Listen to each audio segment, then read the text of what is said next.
ওকে, hello everyone. তো আমরা প্রথমে আজকের সেশনে আলোচনা করছি গ্রাফ বা চার্টস গুলো নিয়ে। আমরা টার্গেট করছি গ্রাফ বা চার্টের মধ্যে আমরা কেমব্রিজ 15 এর টেস্ট টু পেজ 49 এর চার্টটাকে আমরা লিখবো। এটার উপর আমরা লিখতে যাচ্ছি। তো তার আগে আমরা একটু বেসিক কিছু আলোচনা করে নিলাম, যেমন টাইম ম্যানেজমেন্ট 20 মিনিটে। আপনারা দেখতে পাচ্ছেন 20 মিনিটের টাইম ম্যানেজমেন্ট আমরা কিভাবে করব।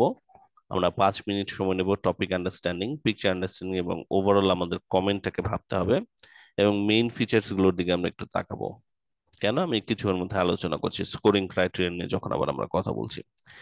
তো 12 মিনিটে আমরা পুরোটা লিখবো, 3টা প্যারাগ্রাফ আমরা লিখবো। ওই যে ওই একই কথা কম্পেয়ার করার আমাদের চেষ্টা করতে হবে, তুলনাটা দেখাতে হবে, ট্রেন্ড দেখানোর চেষ্টা করবো, হাইয়েস্ট লোয়েস্ট। দেন আমরা হচ্ছে বডি প্যারাগ্রাফ কতগুলো হবে সেটা নিয়ে আলোচনা করছি। 3টা বডি প্যারাগ্রাফ আমাদের লেখার কথা। সেখানে আমরা ইন্ট্রোডাকশন দেবো, একটা একটা বডি প্যারা 1 দেবো, একটা বডি প্যারা 2 দেবো। রাইটিং দ্য স্পনে কোনো প্রকার কনক্লুশনের প্রয়োজন পড়ে না। আমরা একটু দেখে নিব এবার স্কোরিং ক্রাইটেরিয়া বা টার্গেট গুলো কি কি আসলে।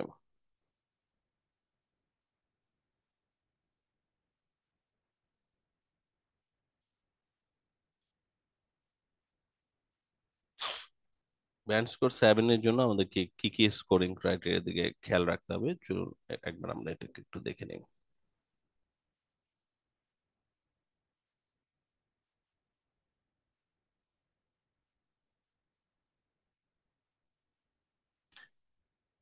এই পর্যায়ে আমরা একটু ফ্রম দ্য সোর্স মানে মেইন সোর্স থেকে একবার একটু দেখে নেব।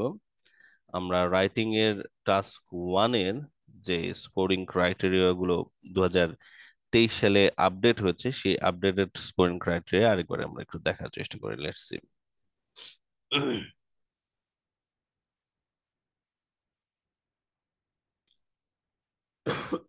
আমরা এখন দেখছি রাইটিং টাস্ক 1 এর স্কোরিং ক্রাইটেরিয়া।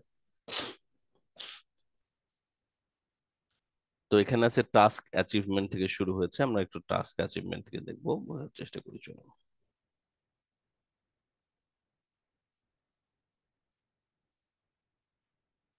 Okay. দেখা যাচ্ছে টাস্ক অ্যাচিভমেন্টে ওরা কয়েকটা কথা বলেছে, আপনারা সবাই একটু খেয়াল করুন, আপনারা দেখুন এটা বুঝতে পারছেন কিনা। Response cover the requirement of the task. Requirement of the task মানে হচ্ছে টাস্কের ইনস্ট্রাকশনটা কমপ্লিট করা আর কি, যে যে কাজগুলো করতে বলবো ওগুলো যেন কমপ্লিট করি। দ্য কন্টেন্ট ইজ রেলেভেন্ট এবং অ্যান্ড অ্যাকুরেট। রেলেভেন্ট হতে হবে, অপ্রাসঙ্গিক কথা বলা যাবে না। There could be a few omission or lapse, একটু একটু ভুল হলেও আপনার 7 থাকবে। দ্য ফর্মেট ইজ অ্যাপ্রোপ্রিয়েট, মানে ইন্ট্রোডাকশন, বডি 1, বডি 2, এই স্ট্রাকচারটা আপনি ঠিক মতো রাখছেন। Key features which are selected are covered and clearly highlighted but could be more fully or appropriately illustrated. কিছু কি ফিচার্স গুলোকে আমরা মার্ক করব। কি ফিচার বলতে বোঝাচ্ছি ওই যে হাইয়েস্ট, লোয়েস্ট বা ইম্পর্টেন্ট আরেকটা কোনো ফিচার, অল্প কিছু ফিচার্সকে আমরা টার্গেট করবো এবং ওগুলোকে আমরা কাভার করব। ইট প্রেজেন্ট এ ক্লিয়ার ওভারভিউ, যেটাকে আমি ওভারঅল কমেন্ট বলছি আপনাদেরকে, তো ওভারভিউ আপনাকে একটা দিতে হবে। The data are appropriately categorise, যদি রাইটিং টাস্ক 1 হয় তাহলে আপনাকে ক্যাটাগোরাইজড ঠিক মতো করতে হবে, মানে প্যারাগ্রাফ 1-এ আপনি কিছু ইনফরমেশনকে নিলেন, প্যারাগ্রাফ 2-তে আপনি কিছু ইনফরমেশনকে নিলেন, কেন আপনি আলাদা করলেন, এই আলাদা করার যে ক্যাটাগোরাইজেশনটা এটা স্পষ্ট হতে হবে আর কি। যে কেন আপনি এই প্রথম এতগুলো সালকে একসাথে নিচ্ছেন, রিজন একটা থাকতে হবে, এটাই হচ্ছে ক্যাটাগোরাইজেশন। মেইন ট্রেন্ড, ইনক্রিজ ডিক্রিজ বা ডিফারেন্স গুলোকে আইডেন্টিফাই করা হচ্ছে, মেইন ট্রেন্ডকে আইডেন্টিফাই করা। জেনারেল ট্রেনিং এর ক্ষেত্রে বুলেট পয়েন্ট গুলোকে কভার করতে হবে। এটা আমরা জেনারেল ট্রেনিং এর লেটারের আরেকদিন আমরা আলোচনা করব। সো এরপরেরটাও হচ্ছে আমাদের কোহেরেন্স এবং কোহেশন। কোহেরেন্স কোহেশনের জন্য আমাদের কি করতে হবে, ইনফরমেশন এন্ড আইডিয়া আর লজিক্যালি অর্গানাইজড। হুম আমরা আপনাদের ক্লাস এটা পড়েছি, লজিক্যালি অর্গানাইজড করা, ধারাবাহিকতাটা মেনটেন করা and clear progression throughout the response. আপনার প্রথম থেকে শেষ পর্যন্ত পড়ে যেন মনে হয় যে হ্যাঁ একটা ধারাবাহিক ভাবে আমি লিখে গিয়েছি। A range of cohesive device is included for reference and substitution is used flexibly but with some inaccuracy. কোহিসিভ ডিভাইসের ব্যাপারটা আপনারা জানেন, আপনাদেরকে এটা পড়িয়েছি। আপনাদের কানেক্টিভ ওয়ার্ডস, তাই না, কানেক্টিভ ওয়ার্ডস গুলো হচ্ছে কোহিসিভ ডিভাইস। এছাড়াও আম, আপনি কনজাংশন যখন ইউজ করছেন, দেয়ার ফোর, বাট, হাউএভার, এগুলোও কিন্তু কোহিসিভ ডিভাইস। তো এগুলো আপনি হচ্ছে রেঞ্জ অফ ইউজ করবেন আপনার রাইটিং এর ভেতরে, যেন প্রচুর এরকম কোহেসিভ ডিভাইস গুলো থাকে। After that, more over, but, how ever, এগুলো। এটা হচ্ছে ভোকাবুলারি, লেক্সিক্যাল রিসোর্স, 3 নম্বরে যেটা। তো লেক্সিক্যাল রিসোর্সের ক্ষেত্রে ওরা কি বলছে আমরা একটু দেখি। The resource is sufficient to allow some some flexibility and precision. পড়ে মানে বোঝা যাচ্ছে, আপনার লেখাটা পড়ে বোঝা যাচ্ছে, এরকম। there is some ability to use less common or idiomatic item, কিছু লেস কমন ভোকাবুলারি লাগবে, অনেক বেশি না। রাইটিং টাস্ক ওয়ানে ইন জেনারেল আমাদের ভোকাবুলারি আসলে কম, তাহলে সেক্ষেত্রে আবার লেস কমন ভোকাবুলারি অত বেশি আপনার লাগবে না, কিছু যদি ইউজ করতে পারেন তাহলে চলবে। ইডিওমেটিক আইটেম রাইটিং এখন লেখা যায়, সো এটা আপনারা দেখতে পাচ্ছেন। An awareness of style and collocation is evident through though inappropriacy occur. আপনার স্টাইল কলোকেশন জিনিসটা হচ্ছে কি, ওই যে সব শব্দ সব শব্দের সাথে বসে না। হুম কোন শব্দ কোন শব্দের সাথে বসে একটু বুঝে লেখা আর কি, বা এই শব্দটা এখানে অ্যাপ্রোপ্রিয়েট কিনা, লেখা যাবে কিনা। এটার একটা ভালো উদাহরণ হচ্ছে কমিট শব্দটা। তো কমিট শব্দটার মানে হচ্ছে করা, কিন্তু কমিট মানে হচ্ছে খারাপ কাজ করা আর কি, রাইট? ভালো কাজে ইউজ করা হয় ডু, আর খারাপ কাজে ইউজ করা হয় কমিট। তো ক্রাইম হচ্ছে কমিটেড হয়, কিন্তু জব হচ্ছে ডান হয়, এটা আর কি একটা উদাহরণ। তো লাস্টেরটা হচ্ছে দেয়ার আর only a few errors in spelling and word formation and they do not detract from overall clarity. তো আপনার বানান ভুল যেন যতটা সম্ভব কম থাকে, যে জন্য আমি আপনাদেরকে রিভাইজ করতে বলি। ঠিক আছে, রিভাইজ করার অভ্যাস না করলে আপনাদের অনেকেরই এত বানান ভুল থাকে যেটা আপনাদের ওভারঅল ক্ল্যারিটিকে ঝামেলায় ফেলে দেয়, এবং সেটার জন্য স্কোর কিন্তু আসলে কম চলে আসবে অনেকটাই। সো এই জন্য আপনারা খেয়াল রাখবেন যে আপনারা যেন রিভাইজ করছেন সবসময় লেখাটা শেষ করার পরে। সেন্টেন্স গ্রামাটিক্যাল রেঞ্জ এন্ড অ্যাকুরেসির ক্ষেত্রে আপনারা দেখুন স্কোরটা কিভাবে করা হবে।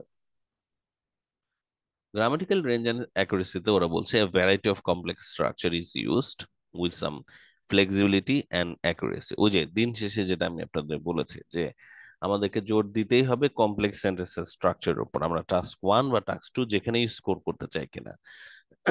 কমপ্লেক্স সেন্টেন্সের স্ট্রাকচার আপনাদের শিখতেই হবে, এটা আপনারা ইউজ করবেন। কমপ্লেক্স সেন্টেন্সের স্ট্রাকচার ওই যে বিকজ দিয়ে লেখা, দেয়ারফর দিয়ে লেখা, তারপরে ইফ দিয়ে লেখা, অলদো দিয়ে লেখা। ফারিয়া, কি অবস্থা? কমপ্লেক্স সেন্টেন্সের স্ট্রাকচার ট্রাই করা হয় না, হয় না? জি স্যার। হুম। জি স্যার, এখন ঠিক আছে। এবং ওই যে আপনি যেটা সাজেশন দিছিলেন ক্লাস। যে উইচ বা হু দিয়ে দুইটা ইনফরমেশনকে একসাথে লিখতে, একটা ইনফরমেশনকে দুইবার না লিখে হুম, ওইটাই ট্রাই করতেছি স্যার। এটাই, মানে আলাদা আলাদা ইনফরমেশনকে আলাদা আলাদা সেন্টেন্সে না লিখে জোড়া লাগায় দাও, তাহলে কম্পেয়ারও হয়, আবার কমপ্লেক্স সেন্টেন্সে ইউজও করা কমপ্লেক্স হয়। মেসেজ চলে আসবে। জি দুই দিক স্যার। থেকে স্কোরটা আসবে। Grammar and punctuation are generally well control, মানে দাড়ি কমার ভুল আর কি, দাড়ি মানে ফুল স্টপ বা কমার ভুল, এটা কিন্তু অনেকে করেন। আপনারা পুরো লেখা লেখা শেষ করে ফেলেন কোনো ফুল স্টপ ছাড়া, তাহলে এক্সামিনার কিন্তু এখানে স্কোর কেটে দেবে। And error free sentence are frequent, প্রচুর মানে ভুল কম আর কি, এটাই আর কি বলেছে। সো ওভারঅল রাইটিং টাস্ক ওয়ানে আপনার গ্রামাটিক্যাল রেঞ্জ এন্ড অ্যাকুরেসিতে খুব বেশি কিছু চাচ্ছে না ওরা। ওরা জাস্ট চাচ্ছে হচ্ছে কমপ্লেক্স সেন্টেন্সেস স্ট্রাকচার করবেন এবং আপনার লেখার ভিতরে একটা ব্যালেন্স থাকবে। এর বাইরে দেখুন কিছু বাকি দুটো অংশ হচ্ছে কিছু ভুল হলেও আপনাকে 7 দিয়ে দেবে, এটা আসলে ওরা মূলত বলতে চাচ্ছে। তো এই আমাদের হচ্ছে 7 পাওয়ার প্ল্যান। তো এইভাবে আমরা 7 পাওয়ার জন্য ট্রাই করব। তো স্কোরিং ক্রাইটেরিয়াটা আমরা মোটামুটি বুঝে ফেললাম। আম, এবার চলুন হচ্ছে মূল রাইটিং এর দিকে একটু আমরা যাই। কেমব্রিজ 15, টেস্ট 1, 15-এ টেস্ট 2, পেজ 49-এর এবার আমরা একটু আলোচনাতে যাচ্ছি, চলুন।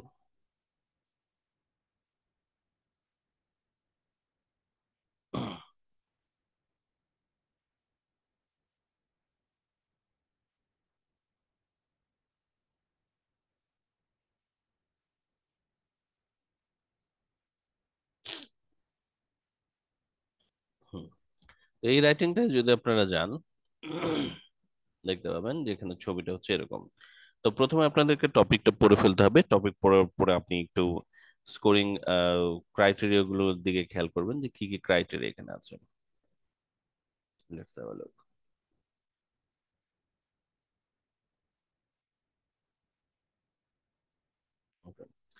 এখানে বলছে the graph below shows the number of tourist visiting a particular Caribbean island between 2010 and 2017। প্রথম যে জিনিসটা খেয়াল করবেন যে টেন্স কি হবে এখানে। টেন্স টেন্স হবে পাস্ট টেন্স, স্পেসিফিকলি আমাদের সময়ের কথা মেনশন করে দেওয়া আছে। সাবজেক্ট কি হবে, বাক্যগুলোর সাবজেক্ট গুলো কি হবে। হুম এখানে দেখাচ্ছে the number of tourist. Number of tourist মানে হচ্ছে টুরিস্টদের সংখ্যা, টুরিস্টরা না কিন্তু, রাইট? সো নিচের অংশে যে সংখ্যাটা আমরা দেবো সেটা টুরিস্ট না, সেটা আসলে টুরিস্টদের সংখ্যা। সো ইনক্রিজ করবে কে এবং ডিক্রিজ করবে কে? টুরিস্টরা ইনক্রিজ করবে নাকি টুরিস্টের সংখ্যা ইনক্রিজ করবে? রাইট, অবশ্যই টুরিস্টের সংখ্যাটা ইনক্রিজ করবে, এই জন্য এটা হচ্ছে সাবজেক্ট। কেন এই কথাটা বলছি, স্টুডেন্টরা অনেক সময় ভুল করে, তারা হচ্ছে সরাসরি লিখে দেয় দ্য টুরিস্ট আর ইনক্রিজিং। না, টুরিস্ট ইনক্রিজিং করছে, the number of tourist increased, এভাবে আমরা বলতে পারবো আর কি। তো আপনারা প্রথমে টেন্স এবং সাবজেক্টটাকে খেয়াল করে ফেলবেন। আর আর তেমন কিছু খেয়াল করার নাই এখানে, একটু পর আমরা ইন্ট্রোডাকশন লিখবো, তখন এটাতে আমাদের আবার ইউজ করতে হবে, বাট তার আগে আপনাদের ছবির বাকি অংশ আর একটু বুঝে ফেলতে হবে। তো চলুন আমরা ছবির বাকি অংশটাকে একটু দেখার চেষ্টা করি। এখানে মূলত মিনিংটা হচ্ছে আহ, একটা নির্দিষ্ট ক্যারিবিয়ান আইল্যান্ডে কিছু টুরিস্টরা ভিজিট করেছিল, তাদের সংখ্যাটা কেমন ছিল 2010 এবং 2017 সালের মাঝখানে। এরপর আপনারা ছবিটার দিকে তাকাবেন, এই ছবিটা মোটামুটি এইভাবে বলছে।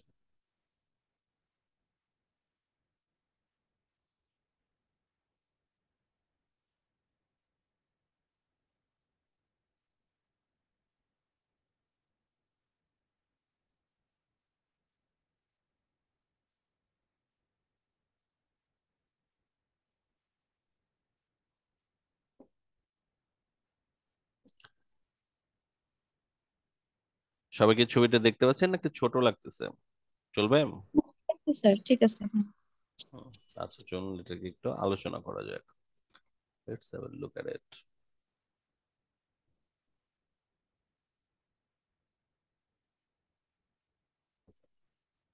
তো এই ধরনের যখন কোনো আমরা একটা ছবিকে দেখতে পাচ্ছি, দেন যে জিনিসটা আমরা করব, এটা কিছু অংশগুলোকে আমরা মার্ক করে বোঝার চেষ্টা করব। আহ বেশ কিছু জায়গা আছে এখানে বোঝার জন্য। প্রথমে একটু খেয়াল করে দেখেন যে এখানে তিন ধরনের লাইন আছে, right? Three type of lines আছে। এবং তারপর আপনারা একটু বোঝার চেষ্টা করুন এই প্রতিটা লাইনের কোনটাকে কাকে বোঝাচ্ছে। তো প্রথম লাইনটা বোঝাচ্ছে হচ্ছে visitor staying on cruise ship. আমরা যদি দেখি একটু, প্রথমটা হচ্ছে visitor staying on cruise ships, দ্বিতীয়টা হচ্ছে ভিজিটর স্টেইং অন আইল্যান্ড, এবং লাস্টেরটা হচ্ছে টোটাল ভিজিটরের নাম্বার। তাহলে এখানে হচ্ছে আবার আমরা একটু প্যারাগ্রাফটা হেডলাইনটা মানে ছবিটা হেডলাইনও দেখে রাখলাম। Number of tourist visiting a Caribbean island এত টু এত। তাহলে এটা যদি নাম্বার অফ টুরিস্ট হয়, আর এখানে বলছে visitor staying on the cruise ship, তাহলে এই ভিজিটর আর টুরিস্ট একই। তাহলে মধ্যে যে ছবিটা দেখা যাচ্ছে লাইনগুলো, এগুলো আসলে ভিজিটরদের সংখ্যা, number of tourist, number of tourist. আর তার মধ্যে কে কে আবার স্টে করছে ক্রুজে এবং কে কে হচ্ছে স্টে করছে আইল্যান্ডে। আর এই সংখ্যাটা ওরা দিচ্ছে কিভাবে? সংখ্যাটা ওরা দিচ্ছে হচ্ছে মিলিয়নস অফ ভিজিটরস। তার মানে এখানে প্রতিটা সংখ্যা হচ্ছে এক একটা মিলিয়ন অফ ভিজিটর। যে জিনিসটা আপনি করবেন প্রথমে বোঝার জন্য সেটা হচ্ছে এটা, আপনি যে কোনো একটা অংশকে মার্ক করবেন, যে কোনো একটা ডটকে আপনি মার্ক করবেন, এবং আপনি সেটাকে বোঝার চেষ্টা করবেন যে what does it mean actually. ধরুন আপনি হচ্ছে এই জায়গাটাকে মার্ক করলেন, hmm, this is it, mark করলেন। মার্ক করে এটাকে আপনি একটা বাক্যে রূপান্তর করার চেষ্টা করবেন, যে এখানে আপনি কি কি তথ্য পাচ্ছেন প্রথমে বুঝে নিলেন। এখানে আপনি বেশ কিছু তথ্য পাচ্ছেন, যেমন প্রথমত এটা যে লাইনটা, সেই লাইনটা হচ্ছে টোটাল নাম্বারের লাইন, রাইট? তাহলে total,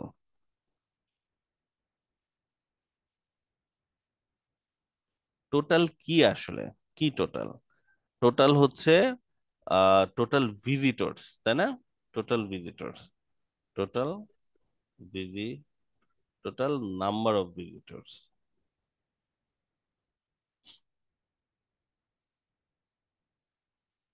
total number of visitors. Okay, এখান থেকে আপনি আরো কিছু তথ্য পাচ্ছেন। তার মধ্যে একটা হচ্ছে যে এটা কোন বরাবর আছে, 3.5 বরাবর আছে, এটা 3.5। তাহলে প্রশ্নটা হচ্ছে 3.5 বলতে এখানে কি বোঝাচ্ছে, 3.5 কি আসলে? কারণ আপনি এখানে তাকাবেন, এই সংখ্যাগুলো কি আসলে? এই সংখ্যাগুলো হচ্ছে এই যে মিলিয়নস অফ ভিজিটর্স, তাই না? আমরা এখানে যেটা দেখতে পাচ্ছি এটা আসলে হচ্ছে মিলিয়নস অফ ভিজিটর্স। তাহলে এটা যদি মিলিয়নস অফ ভিজিটর হয় তাহলে এখানে হচ্ছে 3.5 মিলিয়ন। ও, যখন আমরা এখানে দেখব এখানে কিন্তু সবসময় মিলিয়নস, বিলিয়নস, থাউজেন্ডস এর সাথে এস দেয়া থাকবে, কিন্তু যখন আপনি সংখ্যার ভেতরে এটা লিখবেন মনে রাখবেন সেখানে কিন্তু এস হয় না। তো এখানে মিলিয়নস লেখা থাকলেও যখন আপনি লিখছেন 3.5, আপনাকে লিখতে হবে 3.5 মিলিয়ন অফ ভিজিটর। আমার এই কথাটা কি মনে থাকবে আপনাদের? Make sense? যে এখানে আপনারা সবসময় দেখবেন যে এস আছে, মিলিয়নস, থাউজেন্ডস, হ্যাঁ, বা হান্ড্রেডস আছে, কিন্তু যখন আপনারা সংখ্যাটার ভেতরে লিখছেন দেখবেন যে চেক বইতে যখন লেখেন আর কি 100,000, আপনারা কিন্তু সেখানে এস যুক্ত করেন না। তো এই সংখ্যাগুলো হাজার, মিলিয়ন, লক্ষগুলোকে যখন বাক্যের ভেতরে লেখা হয় অন্য কোনো সংখ্যার সাথে তখন তাদের সাথে এস বসে না। ওকে, স্যার স্যার ভিজিটর কেস হবে না? না এখানে এস হবে না, মিলিয়ন অফ ভিজিটর হবে, মানে 3.5 মিলিয়ন ভিজিটর হবে। মূল আচ্ছা স্যার বাক্যটা হচ্ছে 3.5 মিলিয়ন ভিজিটর। স্যার ভিজিটরের সাথে হবে না? ও, ভিজিটরের সাথে হবে, সরি, ভিজিটরের সাথে হবে, হ্যাঁ আচ্ছা ভিজিটরস। স্যার এক্ষেত্রে যদি আমরা 3 মিলিয়ন মানে থ্রিটাকে যদি কথায় লিখি তাহলেও সেক্ষেত্রে মিলিয়নস হবে না, না তারপরেও হবে না।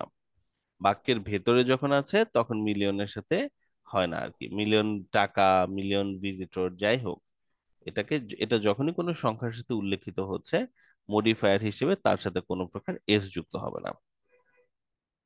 ওকে, ঠিক আছে, আশা করি এটা শুধু মিলিয়নের ক্ষেত্রে প্রযোজ্য না, বিলিয়ন, হান্ড্রেড, থাউজেন্ড সবার ক্ষেত্রে প্রযোজ্য। আচ্ছা, এরপরে আর কোনো তথ্য আমাদের এখানে বাকি আছে কিনা, আরেকটা বোধহয় বাকি আছে, কত সাল আর কি, কত সাল বরাবর এটা আছে, এটা হচ্ছে 2017 সাল বরাবর। তাহলে আমরা মোটামুটি সব তথ্য পেয়ে গেছি এবং আপনারা এবার এটা থেকে একটা বাক্য তৈরি করতে পারছেন কিনা চলুন দেখা যাক। 2017 সাল অতীতের কাহিনী, রাইট? তাহলে পাস্ট টেন্স লিখতে হবে, 2017 তার মানে হচ্ছে পাস্ট। সবচেয়ে ভালো হয় পাস্ট সিম্পলে লিখলে। 2017 সালে এটা আমাদের হচ্ছে number of tourist, total number of tourist, total number of visitors আর কি, ছিল 3.5 মিলিয়ন। এই তো শেষ, রাইট? তাহলে আপনারা খুব সহজভাবে লিখতে পারবেন, in 2017 the total number of visitors was 3.5 million. শেষ। আচ্ছা, এখন total number of visitor visiting a Caribbean island পুরো কথাটাই এই মুহূর্তে লেখার প্রয়োজন আছে কিনা? আমাদের পুরো কথাটা আসলে লেখার প্রয়োজন নেই, তার কারণ আমরা ইন্ট্রোডাকশনে একবার লিখে ফেলবো, এই যে কমন কথাগুলো একবার আমরা লিখে ফেলবো বলে আমাদের আর পরের অংশে বারবার এগুলোকে লিখতে হবে না। তো সবাই একটু দেখুন আপনাদের এই লাইনটা আপনারা সবাই মোটামুটি বুঝতে পারছেন কিনা, এবং এটা যদি বুঝে থাকেন আমি যদি মিডল থেকে অন্য কোনো লাইন আপনাদেরকে দেই সেই লাইনগুলো আপনারা লিখতে পারবেন কিনা, মানে সেই লাইনগুলোকে বাক্যে কনভার্ট করতে পারবেন কিনা একটু দেখা যাক। তো যেমন ধরুন আমি যদি আপনাদেরকে এই লাইনটার কথা একটু বলি, এখানে আমি একটা লাইনকে মার্ক করলাম, কে বলতে পারবেন এটা দিয়ে বাক্য আকারে কি বোঝাচ্ছে? হাত তুলুন তো দেখি, কে বলতে পারবেন এটাকে, এইটার মানেটা কি? So এটা 1.75 ধরা যাবে, 0.75। 1.5 এর নিচে আসবে, না না, 1 থেকে 1.5 এর। 0.75, 0.75। 0.7, 1.75 বলছো? দেখো এই যে হ্যাঁ স্যার এখান মানে থেকে টান দাও, দেখো এই যে ওয়ান এখান পয়েন্ট থেকে টু টান ফাইভ দাও, 2.5 ওয়ান পয়েন্ট হতে টু পারে, ফাইভ হ্যাঁ দেখো, 2.5 হবে। দেখছো? 1.5 এর কম আসবে আর কি আচ্ছা সংখ্যাটা হুম। প্রথমে। হুম, হুম।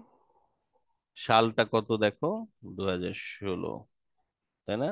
আর নামটা কি সেটাও একটু দেখো, এটা হচ্ছে কোন নামটা আমাদের আছে। Visitors staying on island island, হ্যাঁ।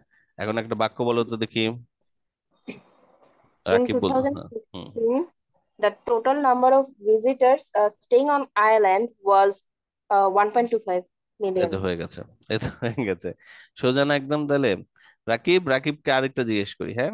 রাকিবকে আরেকটা জিজ্ঞেস করি, রাকিব বলো তো দেখি, এইটা কি হবে, in এটা কি হবে? এটা এটা হুম। in 2000 and in 2014 the visitor stay on cruise ship was about 1 million.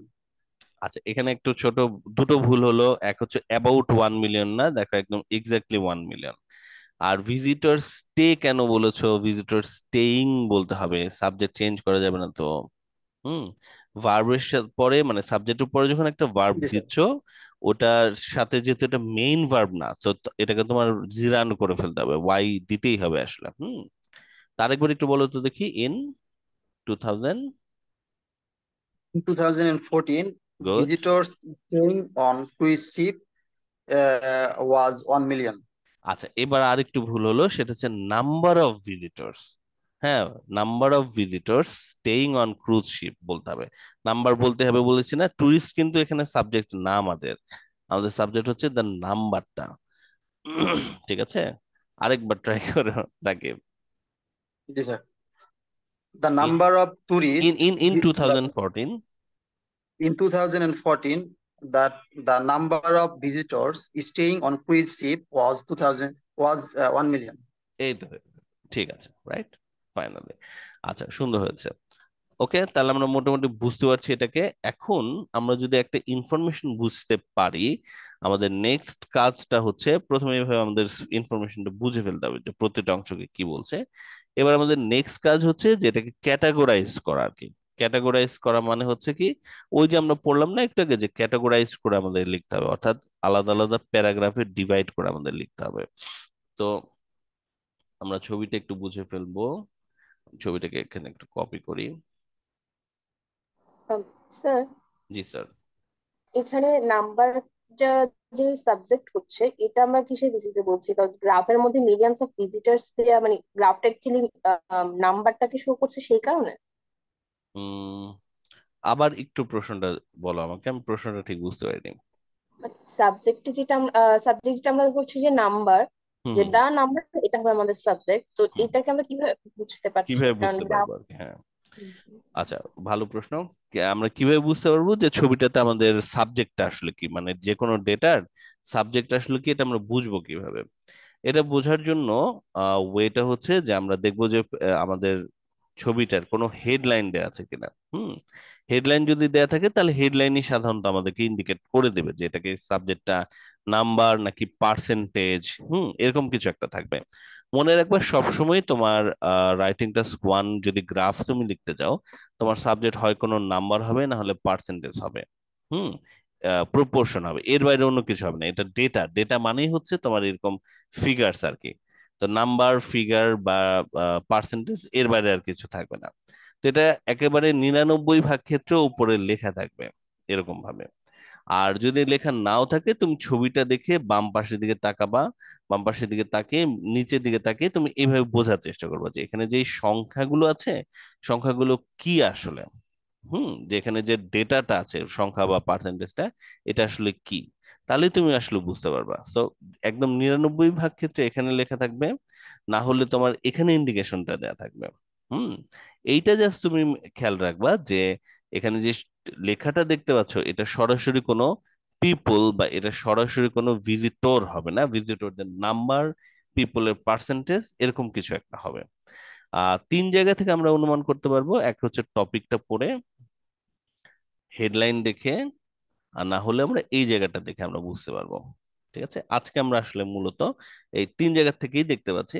But আজকে এইখান থেকে স্পষ্ট বোঝা যাচ্ছে, মানে ছবিটার হেডলাইন থেকে ভালো মতো বোঝা যাচ্ছে যে এটা আসলে নাম্বার অফ টুরিস্ট, টুরিস্টের সংখ্যা আসলে।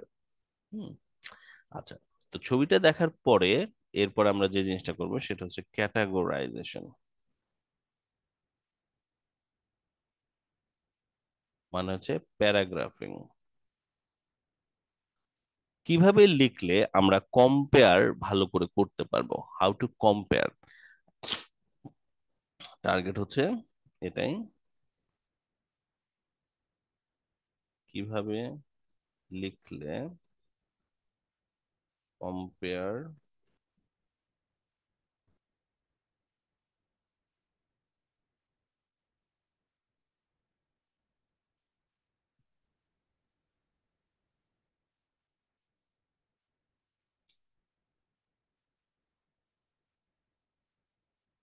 করা যাবে।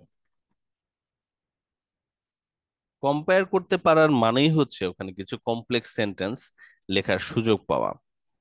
কম্পেয়ার যখন আমি করতে যাচ্ছি অমুকের সাথে তমুক, তখন আমি আসলে কমপ্লেক্স সেন্টেন্স লিখতে পারবো। সো কিভাবে লিখলে কম্পেয়ার বা কন্ট্রাস্ট করা যাবে এটা আমরা একটু খেয়াল করব।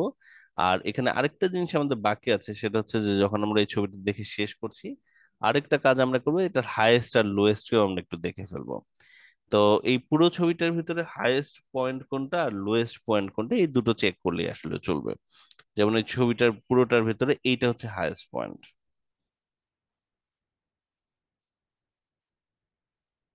হাইয়েস্ট, আর পুরো ছবিটার ভিতরে এই জায়গাটা হচ্ছে লোয়েস্ট।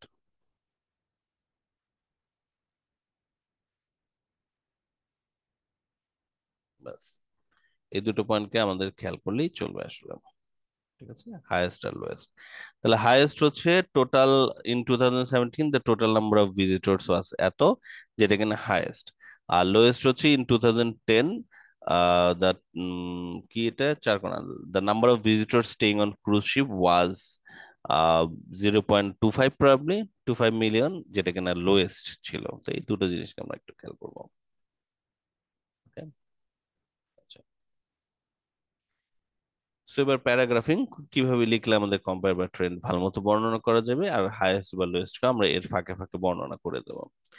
তো তিনটা লাইন আমরা এখানে দেখতে পাচ্ছি। সবচেয়ে সহজ ওয়েটা হচ্ছে তিনটা লাইনকে আলাদা তিনটা প্যারাগ্রাফে বর্ণনা করে দেয়া। এটা করা যাবে, এটা করলেও কোনো সমস্যা নাই। আর আরেকটা ওয়ে হচ্ছে আপনার সাল অনুযায়ী দুইটা অংশে ভাগ করা। প্রথম থেকে একটা সাল পর্যন্ত এক অংশ আমরা বর্ণনা করব, দ্বিতীয় সাল সাথে আরেকটা অংশ বর্ণনা করব। সাল অনুযায়ী ডিফারেন্ট করলে সুবিধাটা হচ্ছে যে এখানে কম্পেয়ার ভালো করা যাবে, কারণ প্রতিটা অংশে তাহলে তিনটা করে সাবজেক্টে আসলে উপস্থিত থাকবে। তো সাল অনুযায়ী করা যেতে পারে কিনা একটু দেখি, আমরা সালের মধ্যে কোনো ডিফারেন্স দেখতে পাচ্ছি কিনা, প্রথম থেকে কোন সাল পর্যন্ত একরকম গিয়ে তারপর কোনো চেঞ্জ হয়েছে। 13 সাল পর্যন্ত না, এটা একটা না বেড়েছে। টোটাল নাম্বার তো ওভারঅল বেড়ে গেছে। স্টেইং অন ক্রুজ শিপ এটা একটা আছে। আহ 13-র পর থেকে একটা চেঞ্জ হচ্ছে এরকম, সেটা হচ্ছে যে টোটাল নাম্বারটা যাই হোক না কেন, টোটাল নাম্বারকে আমরা হয়তো প্যারালালি রাখলাম, কিন্তু মূল তো পার্থক্য ভিজিটর মানে স্টেইং অন ক্রুজ শিপ এবং স্টেইং অন আইল্যান্ডেরটা। তো আইল্যান্ডে যারা ছিল তাদের সংখ্যা এরপর থেকে মোটামুটি একটু কমের দিকে গেছে, অত আর বাড়েনি। ইনফ্যাক্ট সেটা 1.5-এর উপর আর কখনোই ওঠেনি 2013 সালের পরে। কিন্তু স্টেইং অন ক্রুজ শিপ এই সংখ্যাটা 13-র পর থেকে মানে রেগুলারলি বেড়ে গেছে। তো এটা আমাদের একটা বর্ণনার ওয়ে হতে পারে, 2013 সাল পর্যন্ত আমরা বর্ণনা করতে পারি। সেখানে আমরা তাহলে এই দুটার মধ্যে তুলনা করে দেখিয়ে দিতে পারবো। আর প্যারালালে আমরা বলে যাবো যে এটা একটা ন্যায় আসলে বেড়ে গেছে। সো এটা হচ্ছে আমাদের জন্য একটা আইডিয়া, আমরা এইভাবে আলাদা করে বলতে পারি। 2013 পর্যন্ত যদি বলি, এই পর্যন্ত আমরা বলবো, এবং তারপরে আমরা হচ্ছে পরের অংশের কথা বলবো। এটা একটা প্যারাগ্রাফ, বডি প্যারা 1, বডি প্যারা 2 হচ্ছে পরের অংশ। এটা হচ্ছে বডি প্যারা 2। তাহলে বডি প্যারা 1, বডি প্যারা 2।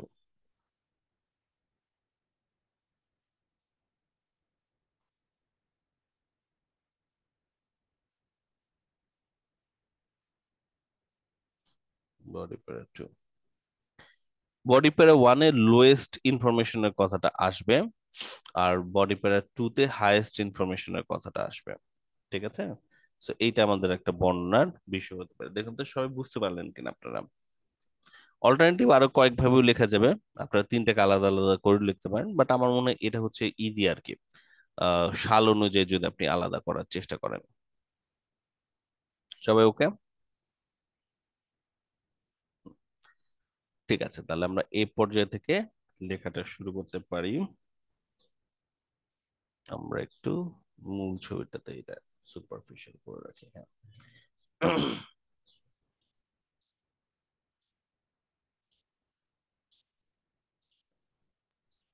স্যার একটা প্রশ্ন ছিল। জি জি বলুন। স্যার এই যে এখানে যে সাল অনুযায়ী কিছুটা লোয়েস্ট আর পরেরটা হচ্ছে হাইয়েস্ট, যদি জি কোনো গ্রাফে হুম। কোনোটা সামনের দিক থেকে হাইয়েস্ট তারপর আবার লোয়েস্ট আবার হাইয়েস্ট হয়, তাহলে তো আমরা এইভাবে ডিভাইড করতে পারবো না হাইয়েস্ট লোয়েস্ট হিসাবে। সেক্ষেত্রে কিভাবে আপনার ডিভাইড করব? প্রশ্নটা আরেকবার একটু বলুন। আমি বলতে চাচ্ছিলাম যে যদি অন্য কোনো গ্রাফ যদি আসে হুম সেক্ষেত্রে 2010 সালে লোয়েস্ট, হুম। তারপর 2011 সালে একদম হাইয়েস্ট, আবার 13 সালে 12 সালে আবার লোয়েস্ট, এভাবে যদি হয় সেক্ষেত্রে তো আমরা ঈশ্বর, আপনার আপনার কথাটাতে একটা ভুল হচ্ছে। হাইয়েস্ট মানে তো হচ্ছে দা হাইয়েস্ট, সর্বোচ্চ, এবং লোয়েস্ট মানে হচ্ছে সর্বনিম্ন। এই দুটো একটা ছবিতে একবার করেই থাকে। এটা তো একাধিকবার হতে পারবে না।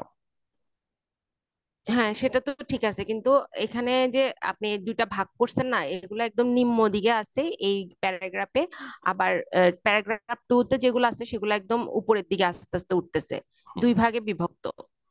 তখন সে যদি এই সাইডের গুলো উপরে কিছু থাকে নিচে কিছু থাকে, তখন তো আমরা এইভাবে প্যারাগ্রাফ গুলোকে ভাগ করতে পারবো না, এটা বলতেছিলাম। আমি আপনার কথাটা এখনো বুঝতে পারিনি। এখানে আমরা জাস্ট সিম্পলি কিভাবে ভাগ করেছি, আমরা এখানে ভাগ করেছি একটা তথ্যের উপর ভিত্তি করে, যে 2013 সালের পরে একটা ইনফরমেশন তারা কমে গেছে আর আরেকটা ইনফরমেশন বেড়ে গেছে, এই জন্য আমরা হচ্ছে 2010 থেকে 2013 পর্যন্ত করেছি। এটা আমরা হাইয়েস্ট লোয়েস্ট দেখে করিনি। যে কোনো ছবিতে আচ্ছা আচ্ছা। হাইয়েস্ট এবং লোয়েস্ট হচ্ছে একবার করেই থাকে, হাইয়েস্ট লোয়েস্ট একাধিকবার থাকতে পারে না বাই ডেফিনেশন। কারণ হাইয়েস্ট এবং লোয়েস্ট মানে হচ্ছে সর্বোচ্চ এবং সর্বনিম্ন। কোন ছবিতে সর্বোচ্চ এবং সর্বনিম্ন একবারই থাকবে। আপনি কি এটা বুঝতে পারছেন হাইয়েস্ট লোয়েস্টের ব্যাপারটা? জি জি, এটা তো বুঝতে পারছি আচ্ছা, আমি। তাহলে এবার আপনার বাকি প্রশ্নটা কি ছিল আসলে? কোন ক্ষেত্রে আপনি করতে পারবেন না বলতে চাচ্ছিলেন? আমরা না জাস্ট করতে এখানে যে কোনো পারবো একটা ছবি কিন্তু। ইনফরমেশন দেখে আলাদা করেছি, যে 13 পর্যন্ত আমরা কেন আলাদা করেছি, কারণ 13-র পরে আমরা দেখতে পাচ্ছি ট্রেন্ড চেঞ্জ হয়ে গেছে। তো যে কোনো ছবিতে আপনি হচ্ছে ট্রেন্ড গুলোকে চেঞ্জ দেখতে পাবেন, দেখে ট্রেন্ড গুলোর মধ্যে কোনো একটা চেঞ্জ দেখে আপনি হচ্ছে আলাদা করবেন আর কি। এই হচ্ছে ব্যাপার। ঠিক আছে ঠিক আছে, যে বুঝছি কোনো স্যার। একটা বৈশিষ্ট্যের উপরে এটা ছবি অনুযায়ী আলাদা হবে, বাট মানে মূল আইডিয়াটা হচ্ছে আপনি ছবির দিকে তাকাবেন, তাকিয়ে দেখেন যে নির্দিষ্ট কোন সাল পর্যন্ত আপনি কি একই রকম ট্রেন্ড দেখতে পাচ্ছেন, এবং তারপর কোনো পরিবর্তন ঘটছে কিনা। যদি কোনো পরিবর্তন ঘটে ওই অনুযায়ী এখন যদি আপনি দেখেন যে একটা দুটো ইনফরমেশনের সবগুলোই হচ্ছে সব সালে এরকম এরকম করে হচ্ছে, স্টিল আপনি ওখানে একটু দেখার চেষ্টা করবেন যে তারপরও কোন একটা নির্দিষ্ট সাল আছে কিনা যার পরে কিছুটা পরিবর্তন আমরা দেখতে পাচ্ছি। এটা এটা একদম মানে 100% সকল ক্ষেত্রে থাকবেই। হুম। সামান্য চেঞ্জ, বেশি চেঞ্জ আর কম চেঞ্জ হতে পারে, বাট চেঞ্জ আসলে হবেই নির্দিষ্ট একটা সালের পরে। ট্রেন্ড গুলোর মধ্যে পরিবর্তন আসলে আসেই, না হলে আর আমরা কম্পেয়ার আসলে কার সাথে করব। তো এই জন্য দেখবেন যেটা আপনারা পাবেনই আসলে। সো এবার এই ছবিটার উপর বেস করে চলুন আমরা হচ্ছে হাইয়েস্ট আর লোয়েস্ট এর একটা মানে বডি প্যারা 1 এবং বডি প্যারা 2 আমরা একটু লিখে ফেলার চেষ্টা করি। Let's try this. এটা আমাদের হচ্ছে আইডেন্টিফাইং ফটোস থাকবে।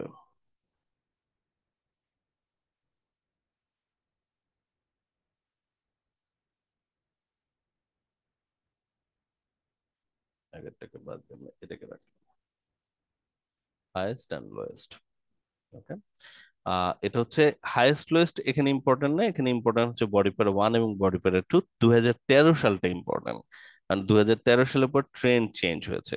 আর আমাদের এই অংশে হাইয়েস্ট পড়ে গেছে, এই অংশে লোয়েস্ট পড়ে গেছে। এমনও হতে পারতো যে একই ছবির ভিতরে একই প্যারাগ্রাফে হাইয়েস্ট লোয়েস্ট দুটাই চলে আসছে, এটা ইম্পর্টেন্ট না। আপনার পুরো লেখার ভিতরে একবার হাইয়েস্টের ইনফরমেশনটা একবার লোয়েস্টের ইনফরমেশনটা থাকলেই চলবে, আর কিছু না।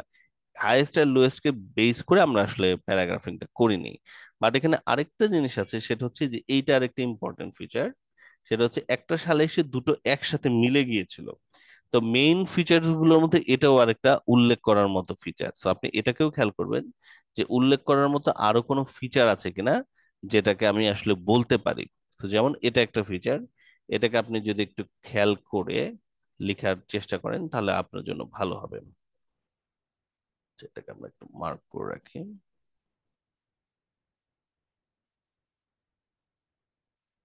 এই জায়গাটা ইম্পর্টেন্ট কেন খেয়াল করে দেখুন, এখানে হচ্ছে কি হয়েছে, এখানে দুটো নাম্বার এক হয়ে গিয়েছিল, তাই না? এটা হচ্ছে 2015 এবং 2016 সালের মাঝামাঝিতে দুটো সালই আসলে বা দুটো নাম্বার সেম হয়ে গেছিল, সেম সেম নাম্বার, সেম নাম্বারে চলে এসেছিল। নাম্বারটা কত ছিল সেটা খেয়াল করবেন, একের একটু উপরে বোধহয় ছিল, একের উপরে ছিল। এই জিনিসটাকে খেয়াল করে আপনারা বর্ণনা করার চেষ্টা করবেন। তাহলে ওভারঅল এখানে ইম্পর্টেন্ট তিনটা তথ্যের মধ্যে একটা হচ্ছে লোয়েস্ট, একটা সেম নাম্বার এবং হাইয়েস্টটা পুরো লেখার মধ্যে এটা নিয়ে আসবেন। বাট আপনি ফোকাস করবেন প্রথম প্যারাগ্রাফে এই অংশটুকু, 2010 থেকে 2013 ইনফরমেশন বলা, আর পরেরটাতে 2013 থেকে 2017 ইনফরমেশন বলা, এইটুকু আপনারা হচ্ছে ট্রাই করবেন। ঠিক আছে স্যার, মৌ? কোনো হুম চার্টে যদি একই সালের মধ্যে হুম আমাদের দুটো হাইয়েস্ট এন্ড লোয়েস্ট পয়েন্ট আসে, হুম ওই হুম হুম, ক্ষেত্রে কি হতে আমরা পারে। দুটো প্যারাতে নিয়ে যাব নাকি না না একটা না, প্যারার একটা মধ্যে? প্যারাতে হাইয়েস্ট লোয়েস্টের উপর বেস করে তোমরা প্যারাগ্রাফিংটা করছো না আসলে, হ্যাঁ। তোমরা হুম। প্যারাগ্রাফিং করছো তোমাদের ওভারঅল সালগুলোর পরিবর্তনের মধ্যে একটা ইম্পর্টেন্ট ট্রানজিশন পিরিয়ডের দিকে খেয়াল করে। হাইয়েস্ট লোয়েস্ট এর মধ্যে যে কোনো প্যারাগ্রাফে চলে আসতে পারে। হুম, হতে পারে যে একই প্যারাগ্রাফে তুমি বলতে পারছো যে visiting staying on the cruise এটা ছিল এত নাম্বার, যেটা লোয়েস্ট, এবং একই সালে ভিজিটর স্টেইং অন আইল্যান্ড এদের নাম্বার ছিল এত, যেটা ছিল হাইয়েস্ট, হতেই পারে, ওটা কোনো সমস্যা না। ওভারঅল লেখার ভিতরে তুমি একবার লোয়েস্ট একবার হাইয়েস্ট বা ইম্পর্টেন্ট কোনো ফিচারকে বর্ণনা করে দেবে, এই হচ্ছে ব্যাপার। ঠিক আছে। স্যার, ওই ক্ষেত্রে তাহলে আমরা বডি পার্ট 2 তে কি মানে বাকি যে সালটা আছে হুম হুম হুম, ওখানকার ইম্পর্টেন্ট ফিচারটা নিয়েই কথা বলতে হবে? ইম্পর্টেন্ট ফিচার্স গুলো নিয়ে করবো, হ্যাঁ। আমরা মূলত এই অংশ একবার লিখছি আর এই অংশ আলাদা ভাবে লিখছি, আর এই দুটা বর্ণনার সময় আমরা এই অংশে যা যা ইম্পর্টেন্ট ফিচার আছে তা বলবো, আর এই অংশে যা যা ইম্পর্টেন্ট ফিচার আছে তা আমরা বলে দিচ্ছি। তো আমি এটা এখন আপনাদেরকে একটু কিছুটা লিখে দেখাই, দেখি আমরা বাকি কোশ্চেন গুলোর দিকে যাই। লেটস সি, দেখি এটার উপর আমরা কিভাবে বর্ণনা করতে পারি। স্যার সবচেয়ে ভালো হয় যে সাল অনুযায়ী ভাগ করে দুই ভাগে লিখে দিলেই হয়ে গেছে, হ্যাঁ নাহলে হ্যাঁ হ্যাঁ, একটু এটা ঝামেলাটা এটাই আর হয়। কি, সোজা আর কি। চলুন আমরা এবার এটাকে নিয়ে একটু লেখার চেষ্টা করি। আচ্ছা, এখানে আমাদের বডি প্যারা 1 হচ্ছে, ওকে। তো এটা আমরা বডি প্যারাগ্রাফিংটা আমরা করলাম, বাট আমাদের আরেকটা জিনিস লাগবে, ইন্ট্রোডাকশন লেখা আর কি। তাহলে ইন্ট্রোডাকশনটা আগে চলুন আমরা একটু লিখে ফেলি। ইন্ট্রোডাকশন আমরা লিখবো টপিকটাকে মডিফাই করে। So let's have a look, একটু প্যারাগ্রাফিং এর ডিটেলটা দেখি।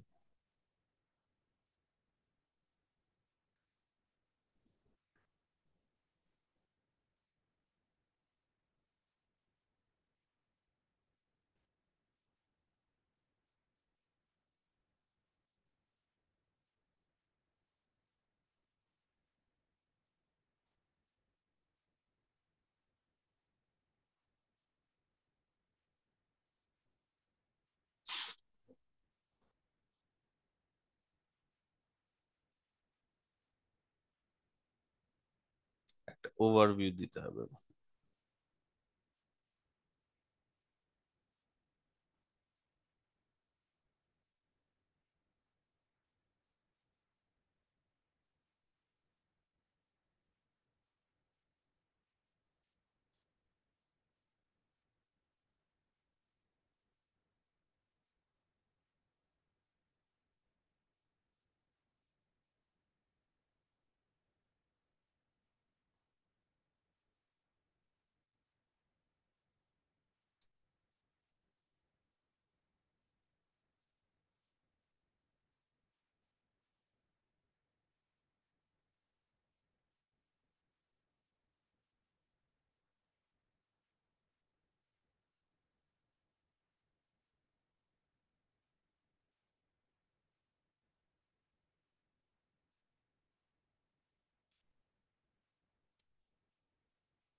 ইম্পর্টেন্ট ফিচার কিছু বর্ণনা করব।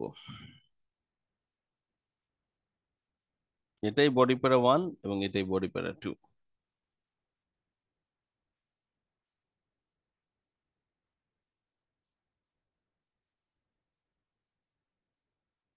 স্টার্টিং সেন্টেন্স দিব, ডেসক্রাইব করবো পার্ট অফ দ্য ইলাস্ট্রেশন, এবং আমরা কানেক্টিভ ওয়ার্ডস ইউজ করব। ঠিক আছে, নিড টু ইউজ কানেক্টিভ ওয়ার্ডস। তো এখানে একটা ওভারভিউ যদি আপনারা দিতে চান ছবিটার দিকে, আবার একটু আপনারা তাকান, আপনারা ওভারভিউ কি দেবেন এই ছবিটার দিকে একটু তাকান। কি হতে পারে ওভারভিউ, কার কোন আইডিয়া? আচ্ছা,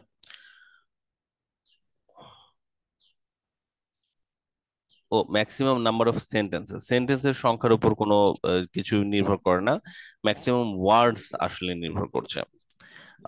বাট সেন্টেন্স যদি আমরা ভাবার চেষ্টা করি, তাহলে এখানে ইন্ট্রোডাকশন আমরা দুটো সেন্টেন্স সর্বোচ্চ লিখতে পারি, এক সেন্টেন্সেও লেখা যায়,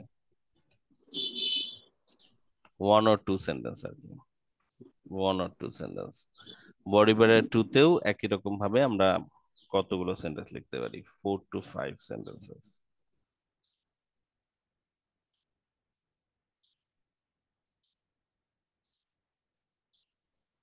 এই হচ্ছে আমাদের সেন্টেন্সের সংখ্যা। ছবিটার দিকে সবাই একটু তাকান, আর আমি আমরা একটু ভাবার চেষ্টা করি এটার ওভারভিউ কি হতে পারে।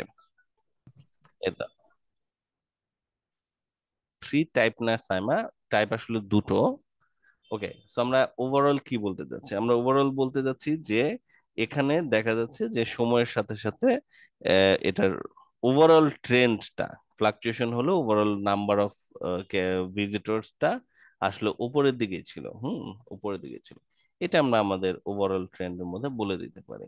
তো চলো আমরা তাহলে ইন্ট্রোডাকশনটা লেখা শুরু করি। এটা তো আমাদের মনে আছে যে আমরা কোনো প্যারাগ্রাফেরই হেডলাইন দিব না আসলে। আচ্ছা স্যার, তো ওভারঅল এর পরে কি আমরা অলদো লিখতে পারবো? ওভারঅল এর পরে অল, হ্যাঁ লিখতে পারবেন, কিন্তু কেন লিখবেন আর কি, এটা হচ্ছে প্রশ্ন। মানে কেন স্যার লিখতে এইটাই চাচ্ছেন? বলবো যে যদিও এটা মানে ফ্ল্যাকচুয়েট করতেছিল, কিন্তু ওভারঅল এটা একটা আপওয়ার্ড ট্রেন্ড হ্যাঁ, ফলো কমপ্লেক্স সেন্টেন্স হবে আর করছে। কি। হ্যাঁ, good, good thinking, good thinking, ভালো চিন্তা হয়েছে এটা। তাহলে স্যার চলেন আমরা একটু অনেক ইন্ট্রোডাকশনটা লিখি। হ্যাঁ বলো। স্যার এই যে চার্ট ওভারঅল অথবা বা ইন গ্রাফ। জেনারেল এগুলোর পরে আমরা কি দিতে পারি স্যার যে ইট ইজ অ্যাপিয়ার দ্যাট, অথবা এটা বোঝা যাচ্ছে যে, এইটা দিয়ে শুরু করতে পারবো স্যার?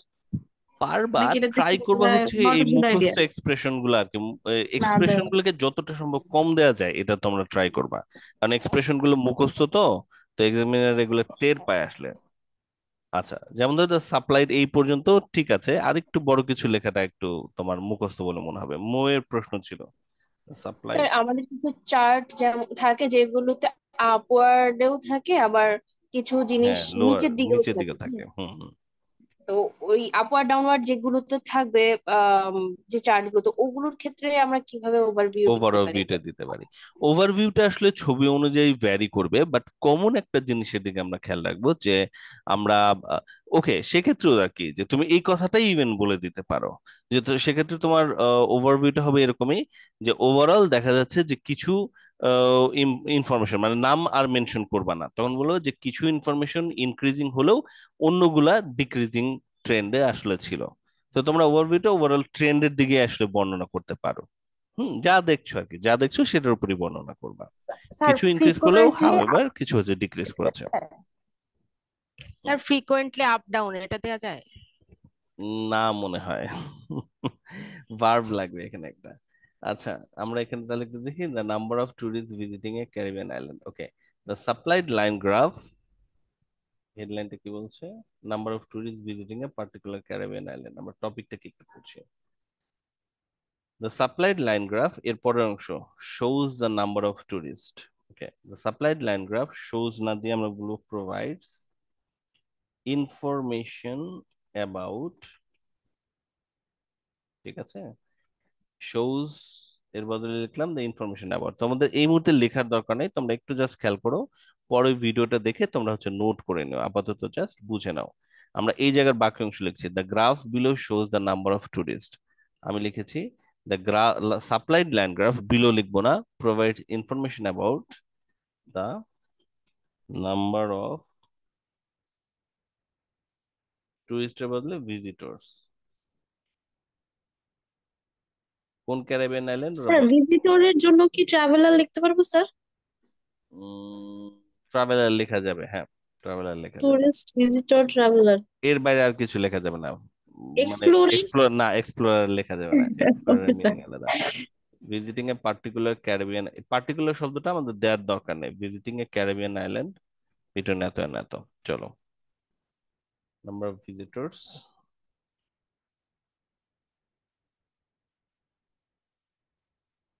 ভিজিটিং ক্যারিবিয়ান, ক্যারিবিয়ান বানানটা ভুলে গেছি। ক্যারিবিয়ান, ক্যারিবিয়ান আইল্যান্ডে হচ্ছে সামনেই বিশ্বকাপ হতে যাচ্ছে।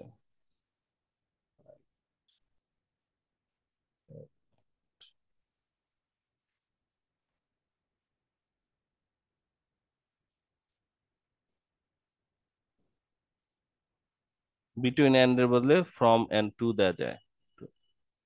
17 স্যার ভিজিটিং এ ওয়াই কেন আসলো? কোনটা? Visitors visiting of visiting. Spelling mistake আছে। আচ্ছা, হ্যাঁ, overall